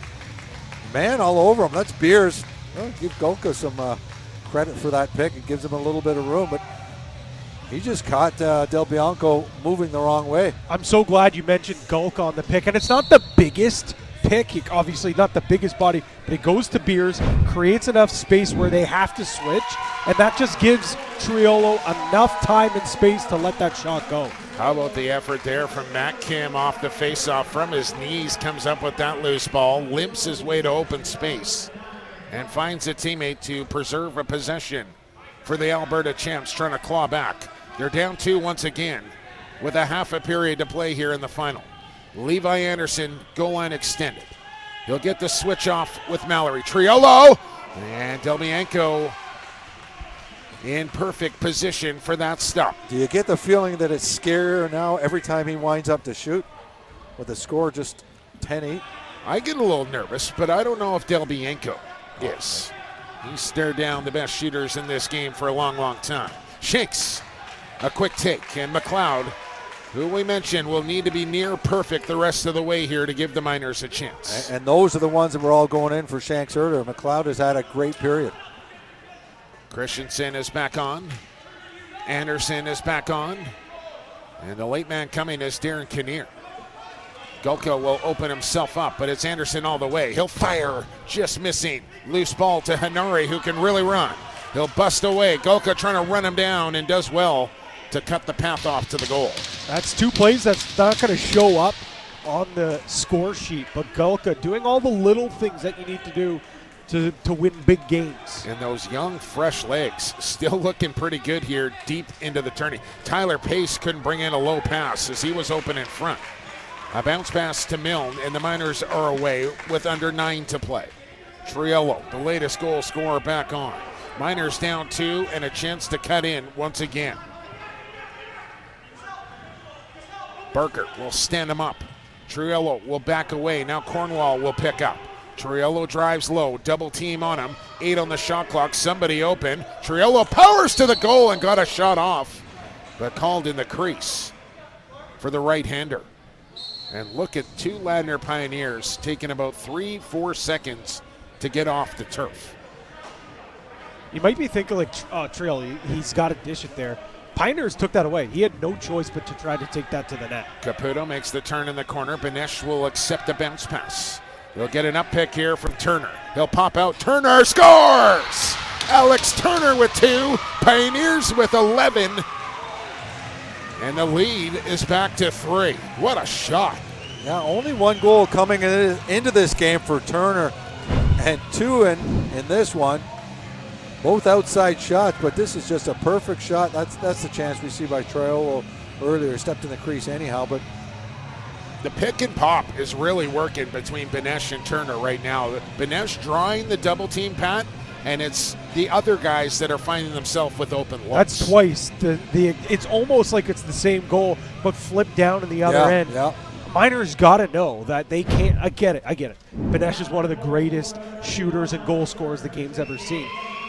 But you have to be aware of that two-man. You got to be aware of that dip pass. He does it so well, sells it so well, and the way that Turner shot the ball today, he's getting his 2nd goal of the game. Weapons all over the floor here for the Pioneer offense as they look to go back-to-back here at the Prezi. Now that's the key, Jake. There is no one that can't score on this Miners offense. You take it away from somebody, and you leave a little bit too much room for anybody. They're all capable of scoring, and they have. Well, they've got a bunch of guys on defense that can stick it in as well. Yeah. And that's the thing. Looking at my notes here, guys, that's 11 5-on-5 goals. Nothing on the power play, nothing in transition. Wow. That's impressive. It was 10-9 Ladner in the round robin. And it's 11-8 here with 7.5 to go as Bergloff going to cut a piece of Mallory on the way to the goal. They gave him a reset there. They will reset the shot clock. You are right. It's Anderson with a low shot and Delbienko.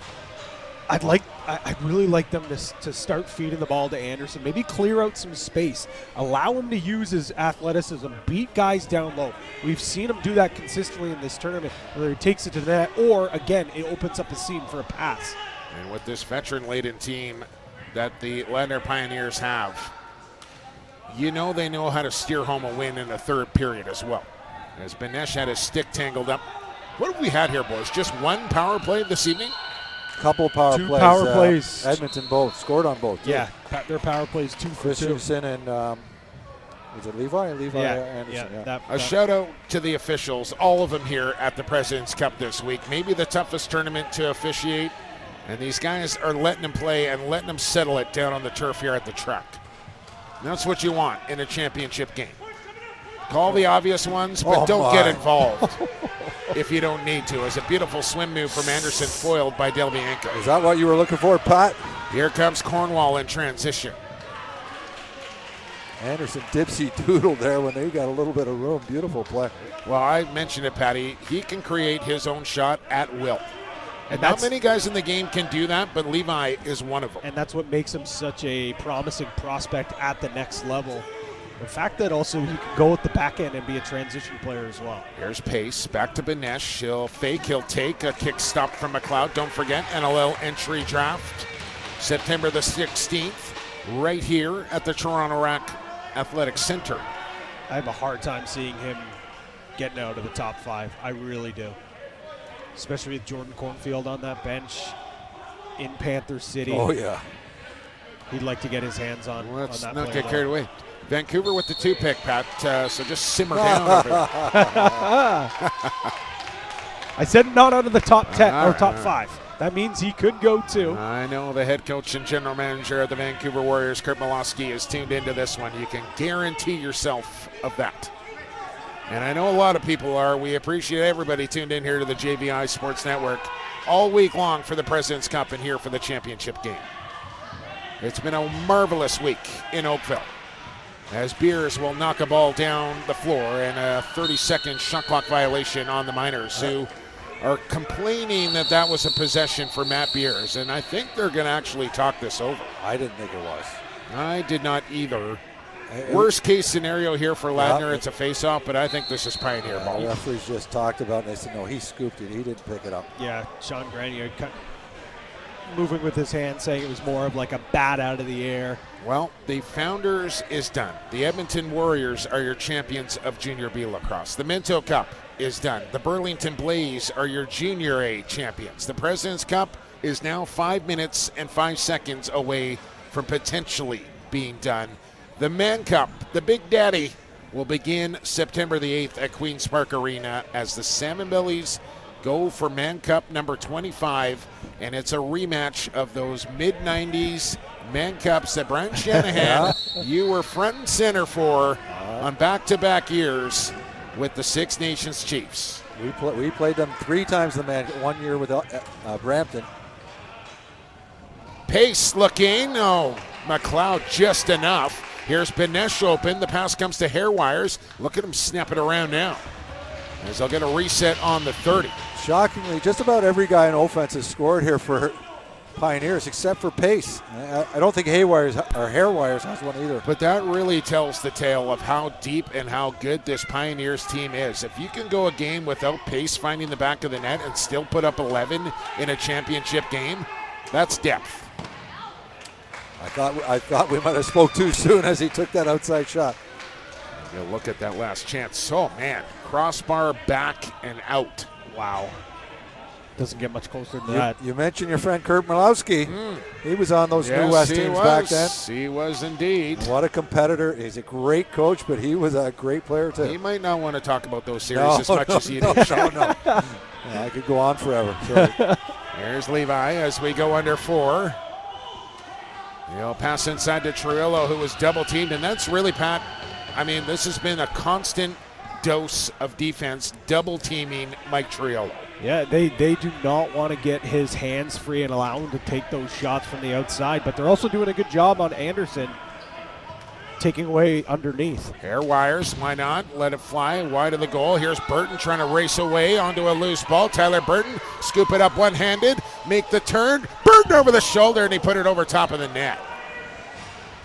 But every time Ladner gets the ball on defense, you feel like the time is clicking. Every time you hear that 30-second shot clock or a shot like that one is taken, doesn't go in, you feel like this is good for Ladner. Fairly low shooting affair here with 44 for Ladner. Just 37 shots on goal for Edmonton, and that number is low for a final game here. It's tough enough to beat Del Bianco, but if you're under 40 shots here and we only have 3 minutes to play, that's tough. Here's that chance there. Now. Here's the last effort there from Burton. Ooh. And here's McLeod faking to the Miners bench. It's still 5-on-5 straight up, but they got to start to consider it now. It's late in this game, and you're down 3, and I'm not sure why McLeod is still in the goal. As Anderson will back away from Beers, who's been the matchup on Levi most of the game. Milnick on the crease, and he couldn't keep his feet out. Anderson, I get it. He's a pass-first guy. He's so dynamic. That swim move, that jab step, take it to the net. Yeah, I think with more experience, he's gonna want the ball more. He's gonna take it to the net more. And that's the right call by the officials there. As you can see, the white kicks on the white stripe. There's Tyler Pace one more time as Seidel takes away top side. Pace gets there anyways. He'll find Benesh. Little toe drag, flip it to hair wires. He'll tuck and duck. He'll spin, lost the handle. And Jared told, do we got a penalty call coming here? No, timeout Miners. Yeah. Yes, indeed. With 2:04 to play, timeout Edmonton. Stuck 3 here to the Pioneers. And we won't see Cam McLeod back in the net the rest of this game unless it's in overtime. Well, crazier things have happened in this sport. We know that, fellas. And 3 goals in 2 minutes, doable. But it's a tall order here when you got 97 between the pipes and the likes of Beers and Mallory and Claire and Hanare back there. Cornwall. It is just laden with stud defenders. No, and you know, it's funny. Up here, we probably feel like it's, almost a comfortable lead for the way Ladner's playing. But on that Ladner bench, nobody's taking anything for granted. They're going to wait till that last buzzer goes before they feel it's safe. Trying to go back-to-back here at the President's Cup and do it in hostile territory in both years. As the Eagle, Eddie Schuss with the towel over his shoulder on the Ladner bench. The legend who has his jersey retired back in the Leisure Center, hoping, wishing another championship will come to the Pioneers, who are just 2 minutes away from it now. Empty net for the Miners, trying to claw back from 3 down. Levi Anderson waiting for a man open. It's Christensen. He'll fake. He'll lose the handle. Cornwall off to the races with an empty net. Nobody going to catch Corndog. Scores. He did the exact same thing yesterday with 11 seconds to go in the game. Not quite as exciting as the winning goal he scored for the Rush in whatever that was, 2016. Indeed. But I'd say this one can assure to everyone here that Ladner is going to win this Prezzies. That is a dagger right there from the Pioneers and Jeff Cornwall. And now a minute and 42 away here for Freddie Klump and Ross Frillick. Chris Hackle and everybody involved with this Pioneers organization.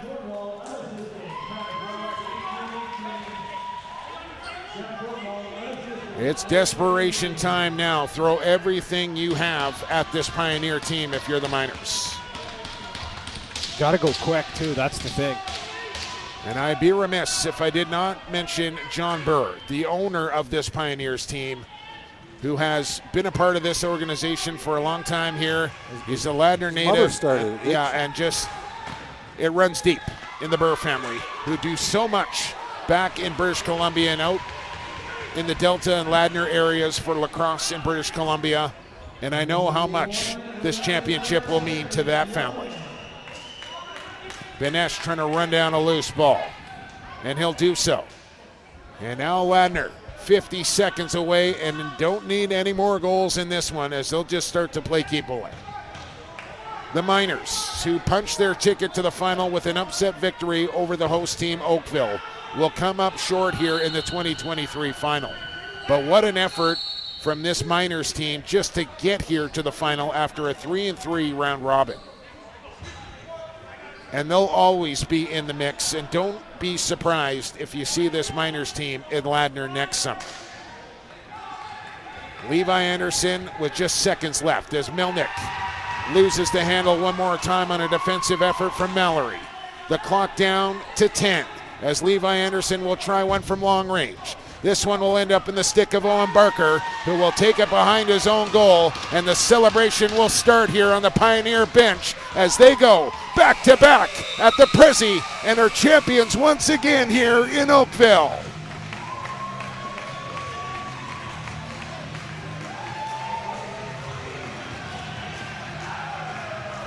And you can just see how much it means to this entire Pioneer organization. What it takes to win a President's Cup here, there's nothing like it. And congratulations to Ladner, who'll go back-to-back here at the President's Cup. Unreal. Well deserved from the start of the tournament to today. This team has been great. They know how to play. They know how to play these tournaments 2 in a row. They deserve it. And it's history for Ladner as it's the last time we had a back-to-back champion out of BC. 45 years, Pat Gregoire. 45 Oh my gosh. the years. Vernon Tigers back in 1976 and 78. And it's the first time a BC team has won gold on East soil since they did it back in 1998. That was a big deal to them. I talked to the management before, and that was a big deal, that winning it from BC in Ontario. Shout out to the Vernon Tigers. A lot of these guys on this team, fellows, repeat champions now, but a lot of first-time winners as well. The guy leading them down the handshake probably comes to the top of the list in Christian Del Bianco, but Austin Shanks, James Ray, some of these guys that are playing their first year of Senior B. Now President's Cup champ. Alex Turner, another. And these are guys that have won, Minto Cups, that have tasted victory before. They've won NLL championships. They wanted to add another title to their resume. Christian Del Bianco wanted to do that. And let me tell you, I know he's quite handy when it comes to renovations. He's going to have to build a much bigger trophy case or a trophy shelf, because that guy continues to just add and add and add. I'll tell you what, we're about to approach 9 o'clock Eastern here on the East Coast. It's only 6 o'clock back on the West Coast here, boys. You know the people of the Flatlands of Ladner are getting after it here for this championship game. It's early in. Just be safe out there, right. Ladner. That's all I'm going to say. You got a lot of guys, time before the clock turns to midnight. Just pace yourself, I will say. And when this tournament started, we talked about how it is perhaps the toughest tournament to win. Once you get in, it's a tough one to win. I want to talk to these guys after the game and find out how beat up they really are, because I'm sure we're going to find a lot of stories, a lot of guys limping, and these guys battled. And what a tournament from start to finish. And I'm not just talking about these two teams, everybody. Just a remarkable tournament, start to finish. 7 teams here, the most parity I've probably ever seen at a President's Cup. We'll get players of the game, we'll get the MVP here, but we got a quick moment. I want to give a big thank you to Matty Carrick, the lacrosse boss, for calling games when I couldn't do it. He was the stats department when we needed guys. He was doing it all this week, was Matt Carrick. He deserves a lot of credit. Rachel, who's getting a massage over there, I'd like one of those over here as well. Alex Frazzo on the 1s and 2s here for the championship games. Excuse me, hopefully my voice hangs out here for our camera guys. Of course, Gary Morrison, the big boss here at JVI. Pat, fabulous job. It was wonderful working with you all week. Shani, good to be reunited with you, calling some lacrosse. As you're a wealth of knowledge, just everybody that made these broadcasts go off all week long without a hitch. They were top quality from start to finish. And I know we got nothing but positive reviews all week long. And we can't thank the lacrosse fans who tuned in day after day after day for all the games, especially here in the final. It's been just a great week in Oakville as Levi Anderson, your player of the game for Edmonton. Yeah, and let me just say ditto. I agree with everything you said. It's been a pleasure working with you guys. And on top of that, if we can continue on here, to Mike Hancock of the Toronto Rock and the Oakville Rock here, who did so much work behind the scenes to help this tournament get off the ground, to Jamie Dowick, who welcomed everybody in here to the track in this beautiful facility and had everything that everybody needed all week long here. Bardan Lax probably deserves a shout-out, even though we never did get our bucket hats up here, Patty. Maybe still time. Before we lose the opportunity, who's going to win the MVP? I want to hear who you guys think. I'm going to say Del Bianco. Man, that's so tough. That is so tough. I got to agree with you, though. I think it's Christian Del Bianco. It's really difficult to say. I will maybe throw another one there. Maybe Austin Shanks. Austin Shanks has 2 hats, though. He can't win MVP. Does he? I'm going to get one. I got new championship hats to the Ladner Pioneers as well, as they are now back-to-back President's Cup champions. And now that the minors are getting their medal, and a much-deserved medals, I should say that. It's heartbreak for them, but Jumbo, you nailed it perfectly. Nobody expected to be here in this final game. And they embraced that. I think that motivated them to get it. They embraced the underdog mentality. And we're going to see them again. Yeah, Jordan Cornfield is about as classy as an individual as you are going to find, knows how to run a program from start to finish. And they'll be back, no question about it, for the Edmonton Miners. One of the top-tier lacrosse teams in the country. Ryan Keith over for the Pioneers to accept their gold medals. And look at that beautiful trophy, the President's Cup. One of the best in lacrosse, if not the best, will be hoisted here shortly.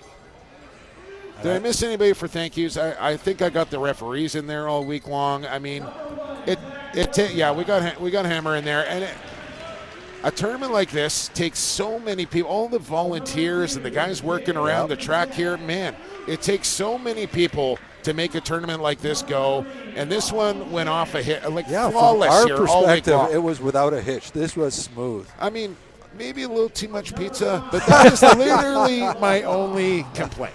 Diet starts tomorrow, Jumbo. Oh, my goodness. But in all honesty, this is my first President's Cup, and I have fallen in love with this tournament. I've seen it from afar, but being here, seeing the Nothing players, like it. there is nothing like it. Shanny, you said it. It is the hardest trophy in lacrosse to win. It's a grind. It's grueling. And this is an instance where Ladner's now won back-to-back. And a chance to go for 3 next summer, Patty, at home, you on know, home soil. Look out. If they're not already loaded up, they'll be loaded up next year. So Eddie Schuss. So that's going to be a lot of fun when they fly Patty and I out there. Well, next yeah, year. Join you there. Yeah, you better start working on that already. I've already got my spot booked, I can tell you that. Yeah, I know that. Ryan Benesh, a 2-time Prezi champion. Now he'll turn his attention to the National Lacrosse League and try and get his first NLL championship. Travis Irving, the next to go receive a gold medal. And what a defensive effort from Travis Irving all week long. Phil Caputo, one of those Eastern imports who comes across the country to play for this team in Ladner. And Matt Beers, an opportunity to go play with the Langley Thunder this summer, but the tantalizing option to go win another President's Cup just too much for Beers, as he is now a back-to-back champ. And look at that limp on Beers as he's walking up to receive the medal. He gives it straight to his son. Nate Hanari and Owen Barker, also their second in a row. Here's Matty Halls, the backup goaltender, what might be the least underworked man this week here at the President's Cup, as Del Bianco had the majority of the minutes and seconds. Tyler Pace, what a player. He's a winner. We know that. Zach Hairwires, how about him, who really committed himself physically to be better. And man, was he ever in this tournament. Might have scored the goal of the tournament. And James Ray, the utility man, came back out of semi-retirement to play for the Pioneers. Zabo, the face-off man. And Alex Turner, the wily veteran who makes his return inside the boards and now is a President's Cup champion. What a game for him, too, right? Yeah, a couple of big goals. Sam Clare, who is such a proud Pioneer. Nick Jensen. And now Christian Del Bianco. As last year's goaltenders Eric Penny and Alex Bouquet not here this year, as they bring in the Phenom to bring them their second President's Cup. What trophy has he not won? He's got Doesn't have a band yet. He never won a Founders, did he? Never won a Founders, never won a man. Oh, he will win a man. I know that's going to happen eventually. Yes, indeed. He won't win it this year. And congratulations to Freddie Klump, Eddie Schuss, John Burr, Chris Hackle, Ross Frelick, the training staff of the Pioneers. And before we move off Del Bianco, everything he did in between the pipes was mightily impressive. With all the studs that they have in their lineup, he still finished in the top 10 of scoring with all the assists he had. How many? So he finished in 9th in scoring with 6 assists. Wow. Tournament scoring leaders, Mike Triolo, as he led the way, as Lanchbury led the round robin. But at the end of the day, it's Triolo atop them all. And where will he end up this winter? He's going to end up somewhere. That is going to get a sure. shot somewhere, yep. So there's little guy following him There's out. little Triolo. Well on his way. Yeah, you got Mike, it. don't forget your kid there. Oh, my gosh, that's so cute. A nice embrace between he and Look at Benesh. Triolo's knees, too. Oh, man. Wicked carpet There's burn. the President's Cup in a picture. Yes. And now the captains will make their way up for the trophy presentation. Sam Clare, Matt Beers, and the captain Ryan Keefe. And soon it'll be the best picture in sports. How about Lacrosse Canada? We should probably give the good folks at Lacrosse Canada a shout out as well for all their work behind the scenes this week as well. And here we go. Ryan Keefe will grab the trophy and he'll bring it to his boys and hoist that sucker over his head, and the party is on for the Pioneers. It's only a matter of time before that thing gets filled up with liquid. Careful now, fellas. It's made of wood, however. I don't know the official weight of the trophy, but right now it probably just feels light as a feather. Light as a feather. Austin Shanks, new member of the team, gets to hold it. And just a massive performance here in the championship game. And now it'll be passed around. You can enjoy the visuals as they do that, as I think, Alex, we shall wrap things up here tonight. Okay, we still got Jessica. So we'll keep it going here while the celebration rolls on before Jessica grabs a Pioneer or two for a quick chat.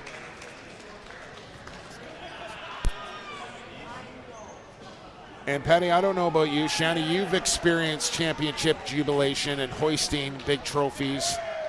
Is there another feeling quite like that? No, and you know what? Once you've done it once, you're addicted. You know, and these guys 2 years in a row, you know they're going to be the heavy favorites next year. They will host the President's Cup next year in Ladner. What a time that is going to be. And you want to talk about a raucous arena. Oh, my goodness. The Ladner Leisure Center. I don't know if that's going to be big enough. They might play it at Sun God. I don't know. But either way, Ladner will show up and they will show out for their Pioneers next summer. I guarantee you of that. Well, there's no doubt. I mean, look at all the family and friends that made the trip all the way to Oakville for it. That's going to be a raucous crowd. It's going to be an electric atmosphere. And they're going to want to go back to back, similar to what we saw Edmonton do a few years ago. Edmonton's going to want to be back. Oakville, I think they got a taste of Senior B lacrosse. They're going to want to be the Ontario representative next year.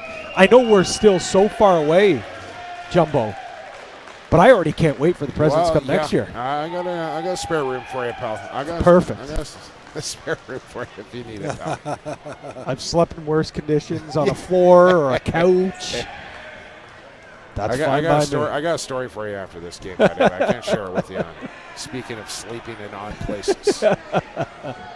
Owen Barker, and there's the big boss who will hoist that trophy over his head. Congratulations to Burr and all of the people that he has surrounded himself with here for the Ladner Pioneers. Ross Frelick, a back-to-back Prezi champion.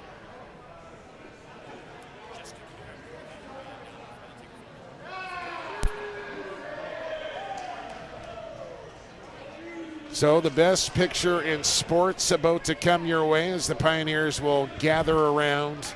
The trophy will be front and center. There's Eddie Schuss. How about it for the Eagle? Hey, there's a great picture right there. And now Austin Shanks will get his turn. How long until Logan's got that up, buzzing on Instagram? Oh, I think it's probably already up there if I know Logan like I do. So they'll bring the trophy to center. And gather around as they're cutting out the net here at the track, as well as they'll take a little piece of history home with them back to British Columbia. Worry about that a little later, fellas. It's time. What is the best picture in sports? And Travis Irving taking the opportunity. Look at that. That's got to be just days old there for Irving and his brand new baby. Careful. Oh, yeah. A picture that'll last a lifetime right there. That's fantastic. Yeah, like I mentioned, guys, it's a real family affair in Ladner, and this living proof of it here. Kids are getting in the mix. Why not? Get everybody in there.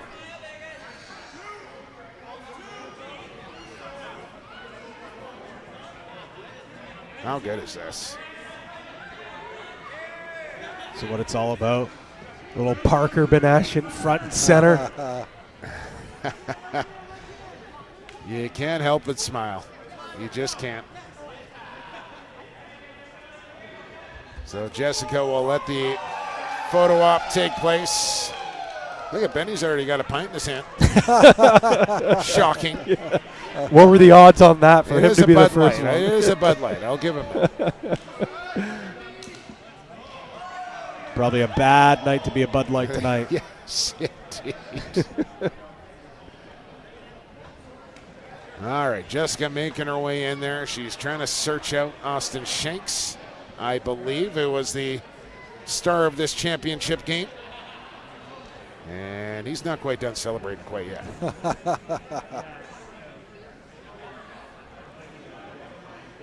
He wants more pictures with the President's Cup. That's his mother beside him, and I think his mother wants to get in a shot with him in the trophy. I want to get a shot with Shanksy in the President's Cup. Why not?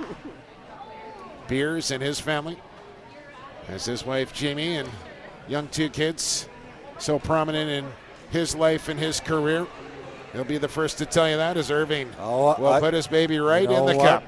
I've got a shot of my daughter in the Man Cup from whatever year it was, 95. I never won the NLL championship, but my buddy Kyle Cooling, who did with the Calgary Roughnecks.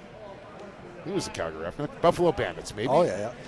Oh, Brought yeah, the Kyle cup over. Cooling. Yeah, and right as my daughter was born, I got a nice little picture with the NLL. I'll share with you something real cool. My daughter, she's the one standing beside Austin Shanks right there. Okay. So she's got a shot in the Man Cup and beside the President's Cup right now. How about it? Bad at all. All right, I think it's time for Jessica to get a little aggressive here. She's going to have to get Shanksy Drag sooner Shanks or away later. from those 2 blondes. Careful, Shanny.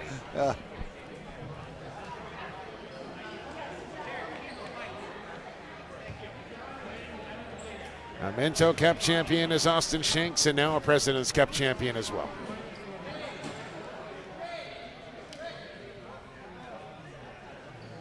All right, down to Jessica we go with Austin Shanks. Finally. Thank you so much, guys. I am here with the MVP of the tournament, Austin Shanks. Austin, what does it feel like to be a back-to-back champion of the Prezi? Yeah, it's good. The team, from back to front, we just worked hard. We came together, and what a tournament. This is a battle. I was on the team last year. This is my first tournament with them, and what a battle this was. And there's good competition. I think it was good lacrosse all week. I completely agree with you. And you mentioned it being a battle. I have never seen a handshake line with so many limps in it. And I was speaking to actually one of your alumni, Greg Duncan, earlier, and he mentioned that the winner of this tournament is the one who survives it. Yes. So how did you guys do that? Well, we didn't drink all week. We really took care of our bodies. Guys are ice bathing after every game. We rotated guys through the lineup, and, some good players had to sit some good games, and, that's just sacrificing for the team. So we came together as a team. We did it as one unit. I can understand how it can be very difficult not to drink during a tournament like this, especially with a great brewery right across the street. Now, I noticed when you were handing the cup around, you were a little bit reluctant to hoist that thing over your head. And a 12-8 score, 7 points from you, 4 goals and 3 assists. This cup does not happen without you. Why so reluctant? Because this cup doesn't happen without everyone. I'm just a piece of the puzzle, right? Maybe this was my game where I'm on the score sheet, but guys were doing the gritty work and the hard work. This isn't my trophy or my game. This is our trophy, and everyone deserves to host that thing. So everyone gets a touch, everyone gets a kiss, and tonight the beers will taste better. I can imagine so. As far as everyone kind of taking a piece of it, even your championship photo had all of the family in the photo. I spoke once again to Greg earlier, and he mentioned that this isn't a team, it's a family. So what does it feel like to sort of be a part of that and experience this with your brothers? It's super special, Ladner Pioneers, they really build a good culture. Everyone would go to war for everyone, and everyone has everyone's back on and off the floor. He's right, this is a family, it's not just a team. Austin, thank you so much. Go celebrate. Have some beers for me, okay? Thank you. Well Cheers. We'll see you next year. Yes, sir. Ma'am. Close enough.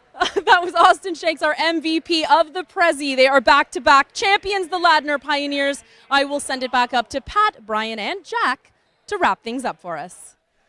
Thank you, Jessica. Appreciate that. And Did you drink this week? Pretty candid there from us. And Shane. Yes. I actually didn't, Shannon. I haven't yet either. Me too. Okay. But there you go. I Prezi. mean, that's Sacrifice. Let's not kid ourselves. Lacrosse players like drinking beer. We know this. But the sacrifice here from the Pioneers this week to keep it clean, and they come out on top as champions in a large part. Austin Shanks, who's now a one-time winner as the Pioneers go back-to-back here at the President's Cup. Congratulations to those guys. Again, a big thank you to everybody involved here with the JVI Sports Network. This has been a ton of fun here in Oakville this week, and we're looking forward to next summer in Ladner already for one final time. For our entire production crew here at JVI, for Shanny, for Patty, I've been Jack, apparently, and for the fastest game on 2 feet, for the greater.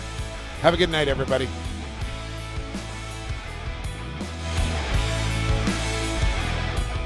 We want to thank our partners for their support of the 2023 President's Cup. Bar Down, Ice River Green Bottle Company, Gatorade, Big Chief Meat Snacks, and the Oakville Pump and Patio. Thank you for your support and helping all the competing teams as they chase the Prezi.